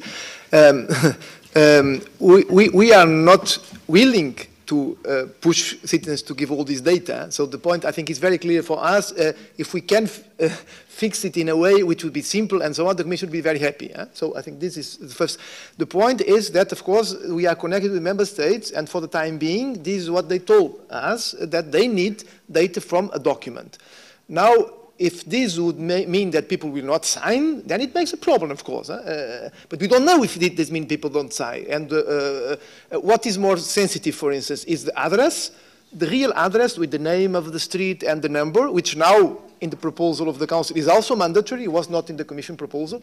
Is this more sensitive than the number of identity card? I don't know. Maybe everything together is too much, but I think there's really a balance to be found. The number of identity card, is this really, maybe the number of credit card is sensitive. The number of identity card, well, I can give you mine, I have no fear about this. But all this together maybe is too much. So this is really, some work has still to be done there. And Member States, and the reflection was there. It was not time enough to conclude it. And going in this good direction in some cases, but we are not there. And then when you see, for instance, a country like UK, to give the example of Diana, okay, say we don't need any document. We can control all the residents. So in base of random check, and so this is positive on one side. But of course, on the other side, this is also already with the requirement of exact address and so on, which is now in the text. And also it means that a British which does not live in UK, on the proposal of the Council, if he's living in a member state and he does not have an identity card because he's national of UK, he can just not sign. And so there is a hole there. So our proposal, there was also a real clear aim, as it was on the table, was that everybody could sign. Either they are resident or, of course, they have to be citizenship of the Union because this is a requirement of the city, of the treaty. But whether they live in a member state of the citizenship, where they live in another member state, or even if they live in a third country, they could always sign because the request was some kind of document, and people always have a document somewhere. So this is, of course, it raises other problems. And then when we solve them, then we provoke other ones. So we have still to find the right approach, I think. And as we are taking time, the European Parliament, I'm confident. We are confident that all together we could find something which would be better. Thank you, Mario. I think you want to make a comment, Diana. Well, just to say the same theme that Mario finished on, I think we wish in the Parliament to take time, and I hope that time will facilitate the debate in Council and help there be a little more understanding about these particular requirements, or perhaps the need not to be so specific in the requirements in some member states. So I hope if Parliament does its work, and if we do our work, hopefully in tandem with the Belgian presidency, we may reach a more balanced result. Thank you. Any other questions or comments? Yes, gentleman down at the very back. And Tony Venables from ECAS. I'm not sure that the answers to these questions can really be answered here or in the Council and among the negotiators. The Commission seems to be getting into a negotiation where they're not clear about what would work and what would not. And I liked very much what Diana Wallis said earlier about what the citizen actually has to fill in is the real test of how simple and user-friendly this is. So I think if I was the Commission, I would test it. And the Commission is running opinion polls and focus groups and all the rest of it all the time. And that's the way you're going to find the answers. After all, it's the citizen is the basis of the whole thing we're talking about. So test out some of these assumptions, and then you can go back to the Council with some evidence about to what extent there is resistance to signing an initiative if you have to give your ID number. Personally, I wouldn't want my ID number going all over Europe. But, you know, that's my opinion. I'd like to know what other people think about that, etc. So these are things which can actually be tested. And then you go with the evidence into the legislative process. thank you. I think that's again a very practical suggestion, and I'd be interested to hear what the Commission has to say about that. But taken in the context of the comment from our colleague over here that despite having attended many seminars and listened to different proposals, you're still, as a citizen, quite confused, and therefore perhaps some kind of road testing, etc., by the Commission might give us some of the answers that we require. As you said, we may not be able to come up with all of them here today. I think we have another gentleman here. Yes. My name is Neville Bagnall. I'm from Council West for Ireland. It's a rural development NGO. I have a fair few comments here, so feel free to cut me off if I go on too long. Just in the first, the time limit, I think there definitely needs to be a mechanism to extend it. Possibly there's a role there for the European Parliament that if an issue is live, there could be an extension from 1 year to 2 years or whatever. In terms of admissibility, I think definitely the wider you make that, perhaps the Commission, the Council, the Parliaments, Member Parliaments, the Court of Justice could all just produce an advisory rather than actually ruling something out straight away. That way, if a backing develops among citizens, there's space for that rather than ruling things out at the very beginning. If the Council produces an advisory saying there's no way we're going to proceed with that, that's probably just as useful as the Commission ruling it out. On authentication, minimal info, one contact detail, and then do the statistical check. As long as you've got one contact detail, the member states could have an agency that goes back and gets either a passport number or an ID check. It doesn't need to be provided on the street. On the numbers, I think 1/3 is fine. As long as you're able to extend the time limit, I don't see why the actual numbers is a significant matter. And if it is 1/3, that's a better chance for a proper European public space to develop. On scope, again, the wider the better. I don't see why it has to be something that's limited to the Commission's abilities. Again, if the ECB or the Council are able to deal with it, then let the proposal go out there and let it be up then to the Council or the Commission or whoever is appropriate to deal with it. In terms of reducing to 16 or however else, I think the key thing here is the sponsor should be anyone. It is, after all, a citizens' initiative, and I think, therefore, that the supporters should be voters makes sense, but the sponsors should be any legal entity. Then assistance, translation, definitely needed. Possibly software hosting, possibly Exposer for it. And the final thing then, in terms of implementation, communications from the Commissions, Council and Parliaments. We definitely need to allow appeal to the ECJ. All that to happen within 1 year. Draft legislation within 2.5 years, and ideally legislation within 5 years. And if it's outside the Commission competence, there's an obligation for the intergovernmental process to get started within a time period as well. Thank you. Thank you very much for those suggestions. We have another 5 minutes. Remember, we have 2 rapporteurs here, people who will influence what goes on in the Parliament. So if you want to make any comments or have any further questions, this is your final opportunity. Yes, this lady here. I'm Teresa McCourt. I work with Citizens Information Services in Ireland.